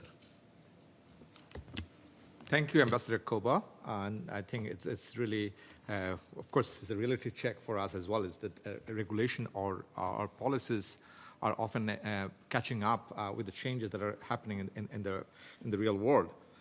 If I can just ask a quick follow-up question, Ambassador Koba, that where do you see the biggest challenge in the multilateral setting in terms of promoting creativity and innovation, creativity that we want to promote from the UN side or from the international community side? What are the biggest challenges? I think the challenge will be, first we need to identify what needs to change. So, if for example, technology is the tools, then but the ingredients has to be developed by every countries. They are the one who knows what is happening in their own backyard. So the ingredient is there. The government just need to to cook it and present it to be a very good meal. So the other key will be in order to create the enabling environment. So that would be the key. That means more investment, more policy development, and legal framework, like I mentioned before, and maybe the most important one is focus on human capital development. Thank you, Ambassador Koba. Excellencies, ladies and gentlemen, we are now at the next stage of the side event. We heard from 6 panelists. They gave their initial thoughts, shared their thoughts about the emerging models of economic activities. We heard different perspectives. Now the floor is open for you to ask questions, and you may ask a question to a panelist specifically, or you can ask the question generally to the panel, and then panel members would take the questions as deem fit. So the floor is open. Thank you. Well, first of all, let me congratulate you on this special day, because today it's 24th of October, which is UN Day. So happy UN Day. And this event, of course, adds to our common commitment to implement the Sustainable Development Goals and to implement Agenda 2030. Let me say that my country is taking this very seriously and appreciates that the second committee decided to explore and to advocate new forms of possibilities how to implement better and faster Agenda 2030. Personally, I like to say that, of course, there are couple of issues that I got from my panelists that are our panelists that are very important, and I'm very grateful to Helge to present what European Union is doing on this level, and of course Slovenia as well, because we are part of the European Union. But what I think what is very, very important, that actually we speak and advocate the need for the new narrative. The new narrative, and today we had a couple of speakers and panelists speaking about new narratives, about new examples of economy that would work much better than the linear economy that we are used to. Let me say that my country has done quite an effort in implementing circular economy. And of course, together with the goals of the European Union, we try to reach much better results. It is said that worldwide, only 10% of all economy is a circular economy. So it means that only 10% of products are used, reused, and recycled. And that is a huge issue. That is an impact on our environment. So I think advocacy for circular economy desires all the attention of us diplomats as well as policymakers and policy creators. Then second issue that I like to address is of course the 4.0 economy or digital economy or the fourth industrial revolution. This is the revolution, and this is the economy that brings us a lot of opportunities to implement the SDGs faster and better. But of course, it has to be accessible. And accessible of the advantages of digital economy can be done also through this committee and through the United Nations. Then, of course, shared economy was addressed. Shared economy, that of course it's not just Uber. Shared economy, this was one of good examples. However, let us say that shared economy is something that we should try to advocate as a new narrative in the economy. And then I would also like to say that, of course, I was very much impressed by the professor addressing the creativity and the need for the creative economy. Of course, again, everything is very connected. With the digital revolution and with the implementation of artificial intelligence and circular economy, we are going out of linear economy that will give more space and time for people to engage in their creativity. And today in United Nations, I have to say that if you walk around the halls, you will see that we diplomats, we bring creativity of our nations to United Nations daily. You have exhibitions, you have concerts. Today we are going to have a concert given by our Qatari colleague on the day of the United Nations. So we have already so-called soft power of cultural diplomacy that we have every day here in the United Nations, and that we should appreciate as a part of our creative economies. But let me say just the one thing that is also very important, that Slovenia is very active also in different kind of networking. So we are networking together with Capo Verde, Singapore, United Arab Emirates, Costa Rica, and Iceland in a group, so-called Green Group, which advocates green economy, advocates circular economy, speaks about water scarcity, and so on. So this group has met on the level of the Ministers of Foreign Affairs during the high-level week in September. and of course is going to have a regular contribution to different kind of panels and different kind of discussions. Let me also say that when it comes to the concrete contribution of the country, I would like to inform this panel and this meeting that in Slovenia we are going to host the next meeting of International Resource Panel,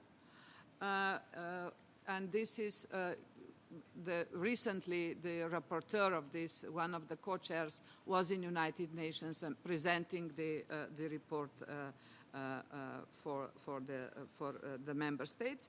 And last, that we are also in November, we are hosting a creative forum in Ljubljana together with the Union for Mediterranean, which unites all the countries around Mediterranean, south and north. With the topic is going to be, of course, linking South Mediterranean with the Western Balkans through the creativity and creative economy. So thank you very much. I don't have questions, but I have learned a lot, and I appreciate very much the presentations. Thank you. I thank the distinguished representative of Slovenia, and now I give the floor to the representative of Morocco. So you have the floor. Yeah, thank you very much, Mr. Moderator, and on my behalf and the behalf of my delegation, I'd like also to thank all the distinguished panelists for the very fruitful exchange of information coming from different perspectives, academic and policy and diplomatic.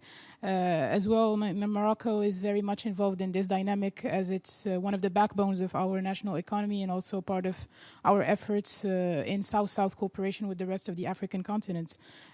For my part, I think I have two questions, and I address them at large to all the goodwills that could eventually bring some elements of information. So the first thought that I wanted to share is that technological inclusion is often considered a solution of the problem and of institutional integration of what we call the informal sectors or the informal businesses. Now, sometimes we have a tendency to consider them as entrepreneurs or informal entrepreneurs.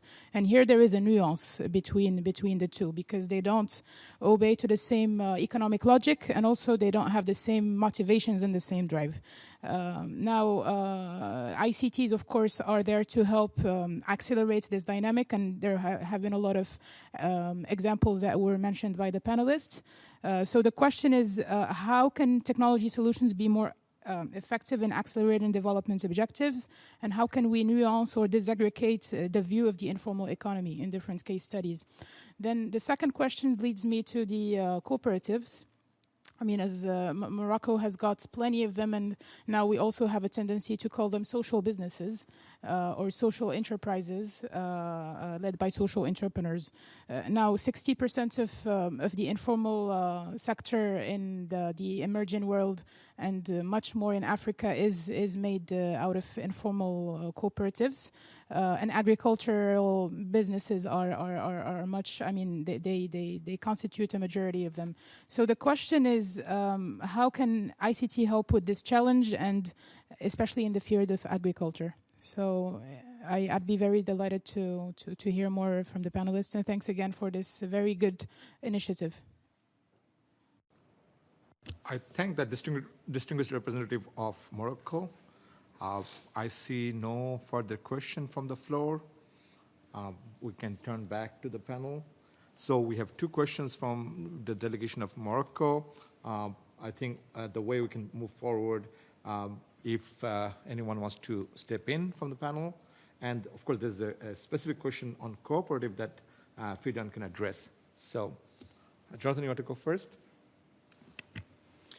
Sure. Thanks to the distinguished representative for the query. I think that the first question is the one I could answer, or at least venture a contribution to. And I think you raise a very interesting question, which is what's the sort of relationship between the the way there's the distinction between informality and the formal sector has been viewed traditionally, and how that intersects with technology, right? And one response I would have is that it is important to kind of see how technology is adopted and is used and can be helpful and also disruptive across both sides of that supposed divide in the informal sector and the formal sector.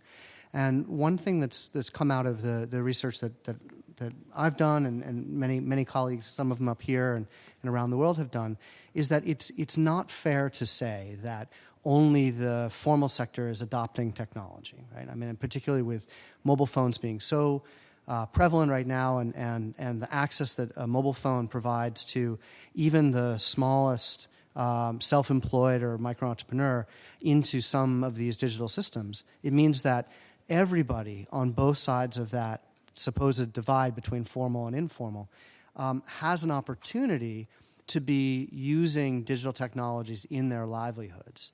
But if you peel back on that a little bit, there's a distinction in the way I think those technologies are adopted and how they're designed and how they're marketed, such that if you are a relatively large and formal business, there are large and formal banks happy to help you, and large and formal advertising companies happy to build digital products for you. And there's a lot of kind of building for the formal sector.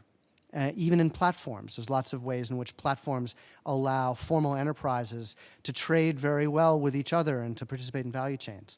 What's happening on the other side of that divide, in the informal sector, is that there aren't many specific tools that have been built so that people in the informal sector can pursue their livelihoods. What happens is the people in the informal sector can adopt more general tools that have been sort of built for everything and make that work in the formal sector, make it work for their business. So the case of Faith was the juice seller I talked about earlier. She doesn't have a system that's built specifically to do marketing for her. What she has is WhatsApp, which is the same thing they use to do school groups or church groups or exchange, sporting events or whatever. It's everything under the sun, which means it's not really purpose-built for the informal sector. So I think there's an opportunity, both in policy and maybe the innovation centers of the world, to do more to kind of look at that informal sector as an opportunity, as a place to build tools that really work for their livelihoods, to worry a little bit less about whether they're informal or not, but do focus on the how we could help their livelihoods fit in the digital era better. And there's a risk if we don't, right? There's a risk that there'll be a regulated and visible and cost-effective, low-fee kind of way for people to use formal platforms like, and these are good examples, Alibaba and Jumia and Mercado Libre and all that are places where formal businesses can trade with other formal businesses. In the absence of that, the informal folks will use things like WhatsApp and try to make a go of it. And that may actually leave them at a disadvantage if those tools haven't been built to really optimize them for their livelihoods. Thank you, Jonathan. We have Ambassador Koba. We'll come to you, Fidan. Okay, Ambassador Koba. Yeah. Yes, you have the floor. Thank you. Distinguished colleague from Morocco, I think you mentioned about the how technology create a problem. Similar with what Jonathan said, it's not only the formal sector that adopted this new technology. In Indonesia, what we have been seeing is this new technology. They sort of includes the informal workers to formal labor force, because we often talk about financial inclusion. This is the perfect example of that. Now they have access to banking because all those payments are through mobile banking, mobile apps. And then because they work for this company, then they have to be insured. So they have access to insurance, to medical insurance, to what do you call the working insurance liability? So it's a health insurance, but also yes. So this type of economy, not only usually when you introduce new technology, people lose their job. more efficient, more effective. So from 100 workers, you only need half of them. But this is not the case. This is the quite opposite of the case. Thank you, Mr. Kova. Thank you. Any other comment? Yes, so I wanted to address the second question that the delegate from Morocco addressed regarding the link between technology and cooperatives, and in particular how technology can help agricultural cooperatives, if I understood your question correctly.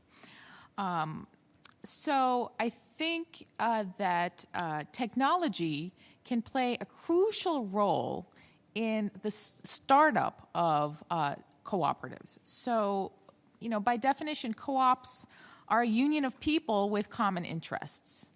And, if you've happened to know some people who have these common interests and you want to start a cooperative, that's great. But I think a very important role of technology is to bring together people who didn't previously know each other, who had these common interests, to actually, get together and start a cooperative with that common interest. So I think the network creation potential of technology is very crucial in sort of the creation and starting up of cooperatives and agricultural cooperatives as well as other types of cooperatives.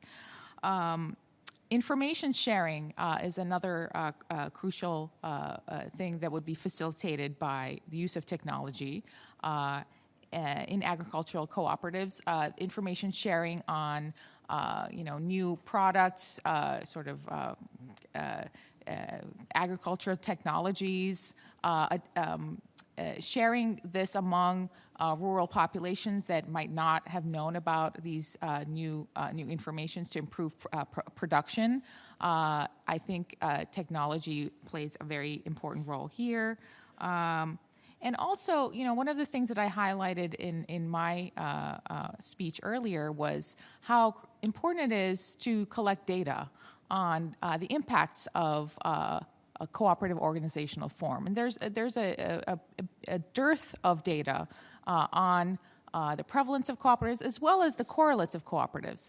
And when members of existing agricultural cooperatives are very, they use technology, they can actually be the people inputting data on, what are the impacts of their organizational form on how productive their sort of farms are, and so it could be so technology can be an important tool for data collection. It could be very effective than a central organization trying to go out there and collect data and do a census. Thank you. Thank you. And maybe 2 points in reaction to other panelists. First, to Patrick, thanks a lot for making the link to consumer patterns and the potential of creative economy and having a positive impact and having consumption patterns that are less resource intense, that are less emission intense. I think, of course, there are also a lot of issues, as everything is always complex around, for example, the digital consumption, online games, streaming, whatever, that has a huge energy consumption, so it's not always black and white. But I think overall the path towards moving away from possession of individual assets towards this more experiencing things is something that is certainly very important to keep that link in mind if we talk about the benefits of a creative economy. With regard to FIDAN, I think coming from Europe myself, it was almost shocking or surprising at least to hear how little known these more cooperative models of economy are here, because they are frequent and they are certainly well known in Europe, in most countries at least. And I think if we look at advancing the circular economy, they are very important. And I think they are very important, this whole model of ownership of citizens, of it goes also for example, models of ensuring energy supply in local networks and so on. It's a lot about empowering people to take care of a sustainable future for their village, their town. And we would certainly see all these models of cooperative economy as being a very important part of a pathway to a more sustainable economy. And then thirdly, the ambassador of Slovenia has left, but I would like to thank her really for making this point about the narrative of an economy that works for people. I think all the things we've discussed today are important to keep in mind in that context. And I think they all have a lot of potential if steered in the right direction. I think we can conclude in all the areas that we need governments, that we need regulation, that we need a regulatory framework to steer them in the right direction, but they have a lot of potential for positive input. And she mentioned also the International Resource Panel that indeed does very important work around different economic models and their resource use, etc. They have the Global Resources Outlook that has come out, I think, earlier this year. And I think they, in the longer term, look a lot at how to attach more importance to services than to a product, because I think still also the shared economy in many cases is attached to a product. It's a shared car, it's whatever shared asset that is the focus of the economic model. And if that turns to the service being provided, I think that has a lot of potential to encourage more sustainable behavior. If you, for example, if you offer a service to ensure a certain standard of whatever, a sustainable agricultural field or whatever, and you just then try to ensure that you use less fertilizers because their fertilizers may be expensive. So you try to provide a service that ensures a result, but you try to reduce the impact you need to get to the result. It encourages people to use lesser of the damaging products with an environmental footprint. And so I think to change the focus away from a product that may be offered to a result that can be achieved in a more sustainable manner, I think that's a long-term vision to which we would work towards. Thank you. Thank you, Helge. Alex? Thank you again to the delegate from Morocco for your question on technology and informal labor markets. I wanted to highlight some of the work of my colleagues, Julia Ticona and Alexandra Matescu, who, with myself, did a comparative research study between care workers who operate in an informal economy, largely in the US, and Uber drivers. We started to look at where some of the technology tools were transferring across industries. And what my colleagues found is that while this is perhaps a more significant case study because there's 10 times more care workers than Uber drivers, although their work has been somewhat erased in the way that feminized work often is, they found that the technology platforms that were set up for care work facilitation, such as Care.com, could also erect new barriers to opportunity. So Care.com wouldn't have as many controls that Uber would have over drivers, and care workers would log in and send many messages back and forth with potential parents or clients, a little bit like online dating. And then if they wanted to try and check their messages, they might have to pay a fee, whether or not the work was arranged. But the point I was going to make is that for care workers with a great deal of experience, they were often put at a disadvantage by the new technology because they may not have been as proficient at creating, for example, a video of themselves promoting their experience as someone who is much younger and more amateur. And so one of the concerns that have been raised about the introduction of technology to this informal working environment is that it creates visibility, but it's not evenly distributed, and that it might actually deprofessionalize some areas of work. The other comment I wanted to make is a bit more broad, which is more a note of caution. What I've seen in my research with Uber drivers is that they're constantly experimented on. And this isn't an unusual phenomenon. When you log into Facebook, the news feed you see isn't the same that your peer might see. It's curated through algorithmic processes, and of course, algorithms bring with it a sense of neutrality. There's no human editor there making choices, but of course, that's exactly what it is. And a few years ago, a study emerged where some users had been shown sadder updates in their Facebook news feeds, while others had been shown more positive updates. And this was an experiment on emotional contagion, whether or not a sadder set of posts would actually prompt users to be sadder themselves. And it's worth noting that although these systems are bright with so much opportunity, there's a limit to the kinds of transparency and accountability we can expect from that alone, because of course it's difficult to see when you're being A/B tested on.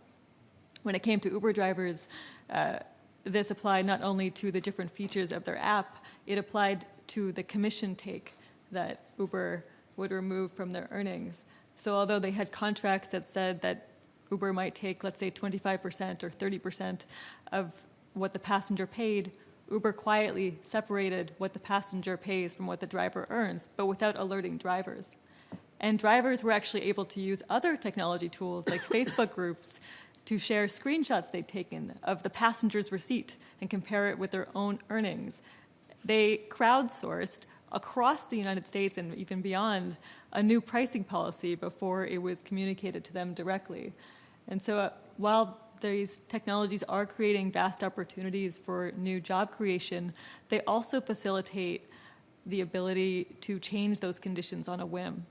And the permission to change those services on a whim are often varied in terms of service, where individual workers might have very limited power to contest them, especially in an economic environment where the platforms creating opportunities might be more monopolistic or hold a large market share. And so it's probably worth noting in a broader context that notice and consent regimes where you simply have terms of service that empower a company to do X, Y, and Z and change everything on a whim are going to be an insufficient measure for creating more equal opportunities for inclusion in the types of opportunities that technology facilitates. Thank you. Thank you, Alex. I give the floor to the distinguished delegate from Afghanistan. Sir, you have the floor. Thank you, Mr. Moderator. Let me first thanks to the presenters, all presenters, because all the presentations were very important and useful, and I had to take the floor the last time, the last moment, but just I would like to share one or a couple of points. No doubt technology, all technologies, information technology, communication technology, and all digital technologies play a great role in development areas.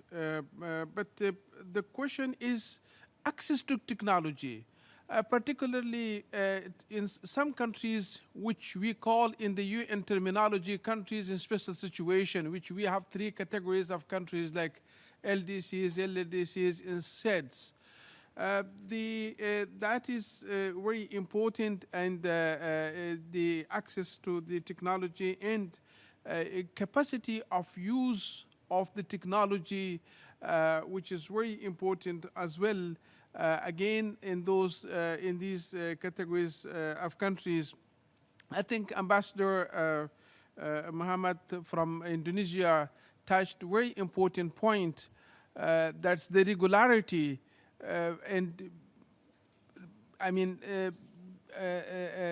big regularities in the UN implementation programs and agendas for development.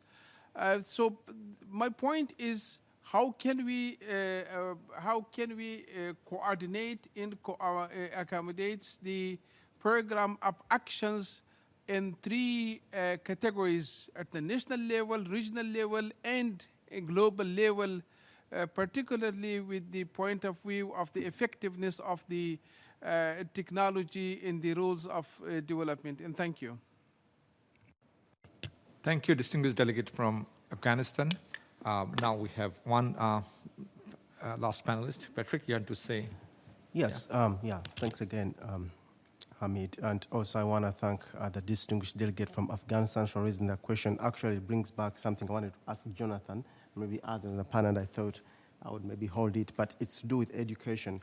I partly believe that we can promote all the technology we want, but the core education we need for people to be able to see, if I get this app, what does it do? What can I use it to benefit my own intelligence? And in the age of fake news, how can I read this article and make decisions and see it wasn't written some big dog somewhere lying to me, but actually it was written by a human being? And things like that. I think education is very, very important. And the issue of also on the access issue, in some countries, actually there's a paper which was published maybe a year or so ago, And it shows that women in many countries actually have less access. So in the gender dimension, we have the inequality of digital access, the digital divide. And I think, especially I was looking at it from the side of creative work, if you have these talented young women from all over the world who can't actually access or download their music or even try to experiment with composing using the internet, then I think we are losing out on a big chunk of talent out there just because of their gender. And then I think then the other point I will go to the distinguished delegate from Morocco. I think if I remember the question correctly, it was touching on agriculture and technology. Is that what it was? Yeah, so I also believe in this case, I've seen it in my own country and even neighboring countries, and maybe even as far as Thailand. Many young people tend to want to run away from agriculture because many assume that it's a dirty job stuff. So what you see is that even if technologies actually can increase agricultural productivity, the mindset of thinking that, oh, if I'm working in agriculture, it's not such a very glamorous job, then I shouldn't be doing anything with agriculture. Yet we really need to have more sustainable agriculture practices, and young people have a lot to do with that. And then the issue of social businesses. I am a big fan of the work of Muhammad Yunus, and especially Hamid coming from Bangladesh. I think you know about the social business framework. I think it's very, very important to see how social businesses can help us with the questions we're trying to ask today of inclusion and equity. Thank you. Thank you, Patrick. And with that, we conclude our session. I'll just not try to summarize because we have covered a very large landscape, and this is not, they are very related issues, but also very broad. So, but I would share 5 key takeaways from this meeting. First, I think we never explicitly addressed it, but ultimately the elephant in the room is technology. And technology is driving all these changes, all these business models we're talking about, economic models we're talking about. So understanding the technology would be very critical, how they are interacting with humanity. We heard about algorithms and algorithmic decision making. So we need a better understanding of the interface between human and technology. And this is something that we need to speed up because technology is changing and not waiting for us to understand how they're transforming. So this is one takeaway for me personally, that a better understanding of technology is critical, both at a multilateral level, but also at national level and at a level of individuals. We talked about people feeling vulnerable about what the newsfeed they get or how the prices are determined. So all this create a sense of insecurity and vulnerability, and if we understand technology better, then we can have better policies as well. So I think that will be critical moving forward, and making sure all the technological change and the new business models we're talking about that deliver truly sustainable development outcomes. They just don't create value or wealth, but create more socially equitable and fair societies, and societies that can also address the existential threat of climate change. So I think this is an imperative, and we need to rather steer technology in the right direction to make sure that we can achieve those goals. A second takeaway for me is that we are still using the old paradigm of looking at our problems, the problems of formality and informality, problems between agriculture, the sectoral ideas, the sectors of agriculture, industry, services, or the distinction between, say, employer-employee. All this, the boundaries are being challenged. They're being blurred. Increasingly, this is, as some of the presentations alluded to, that some of this, the people who are producers, they're also distributors. They're also playing multiple roles. They're creators of a particular service. And we have to probably find new lenses and new way of looking at these interactions, because we cannot use our traditional sort of sectoral perspective to analyze the challenges that we would face and the opportunities that they would create. And third issue that I think is very important, that this is, again, linking to the broader issue of sustainability, that at the end, we have to ask about consumption, how we are consuming and how much we are consuming. And there's some silver lining there in terms of, like, if we consume a lot of art and creativity, or a lot of soft knowledge, that has much less carbon footprint compared to when we consume a lot of cars and a lot of other material goods. So maybe one of the values that for me the takeaway is that we should not see art and culture just a peripheral activity, but rather a way of achieving greater human fulfillment and greater happiness, but also as a means for reducing conspicuous consumption, which has been a major driver of all the challenges that we face today, because one of the manifest challenge is that inequality is not just income inequality, it's the consumption inequality that is much more visible. We see people consuming at different levels, and that creates a lot of tension in societies, a lot of problems. I was reading New York Times this morning, the protests are erupting everywhere in the world, from Chile to India to over, prices of commodities, prices of basic services, which we take for granted, but they are unaffordable. So consumption, we have to manage consumption better. And this models of economic activities can actually steer us away from conspicuous consumption and create a new pattern of consumption and production, which is much more sustainable, much more socially conscious, and much more environmentally sustainable. And then the two other points, related points, is that we heard from Ambassador Koba and others too, that there's definitely scope for policies, and at national level and international level must play a role.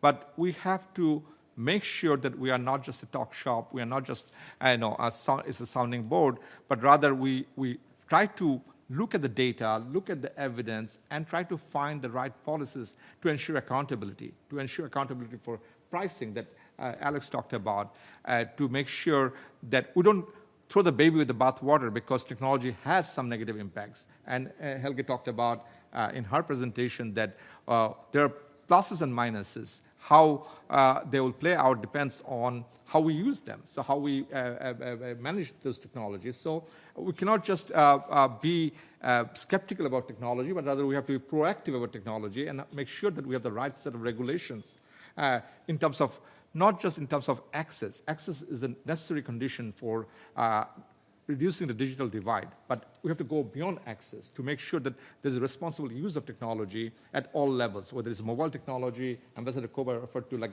if a 12-year-old can order everything on the phone, is it a responsible behavior? Will it lead to more conspicuous consumption or less conspicuous consumption? So we have to have the right set of policies, and in order to have the right set of policies, we have to look at the evidence and the data, and in terms of what has worked and what hasn't worked. And finally, that we have to create a space and where we can discuss, as we did this morning, and I'm grateful to distinguished delegates that the attention that you have given to. I think we need more of these discussions to make sure that we have the right agenda, and we look at all these interlinkages much more carefully. Because often it's not just a problem with the UN, but also at the national level, we address issues sectorally, linearly, in silos.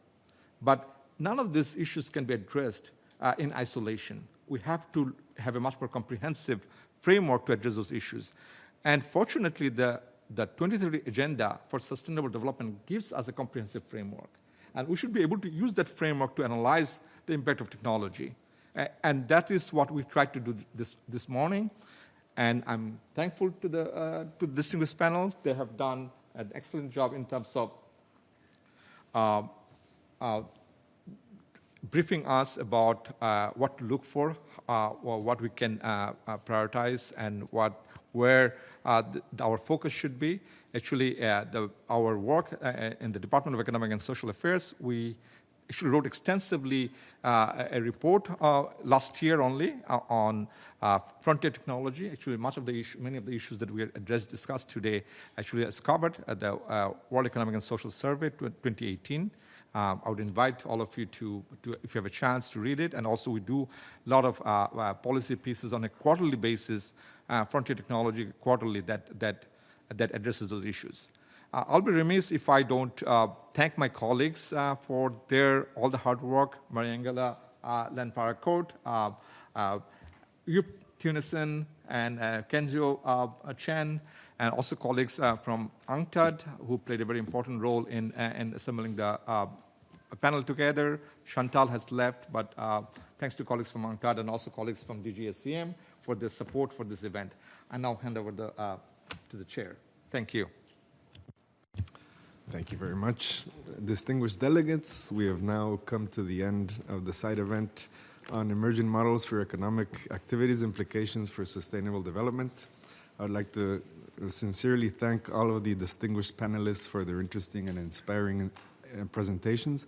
I'd also like to thank the moderator for expertly moderating this discussion, and of course to all the delegations who participated in the exchange.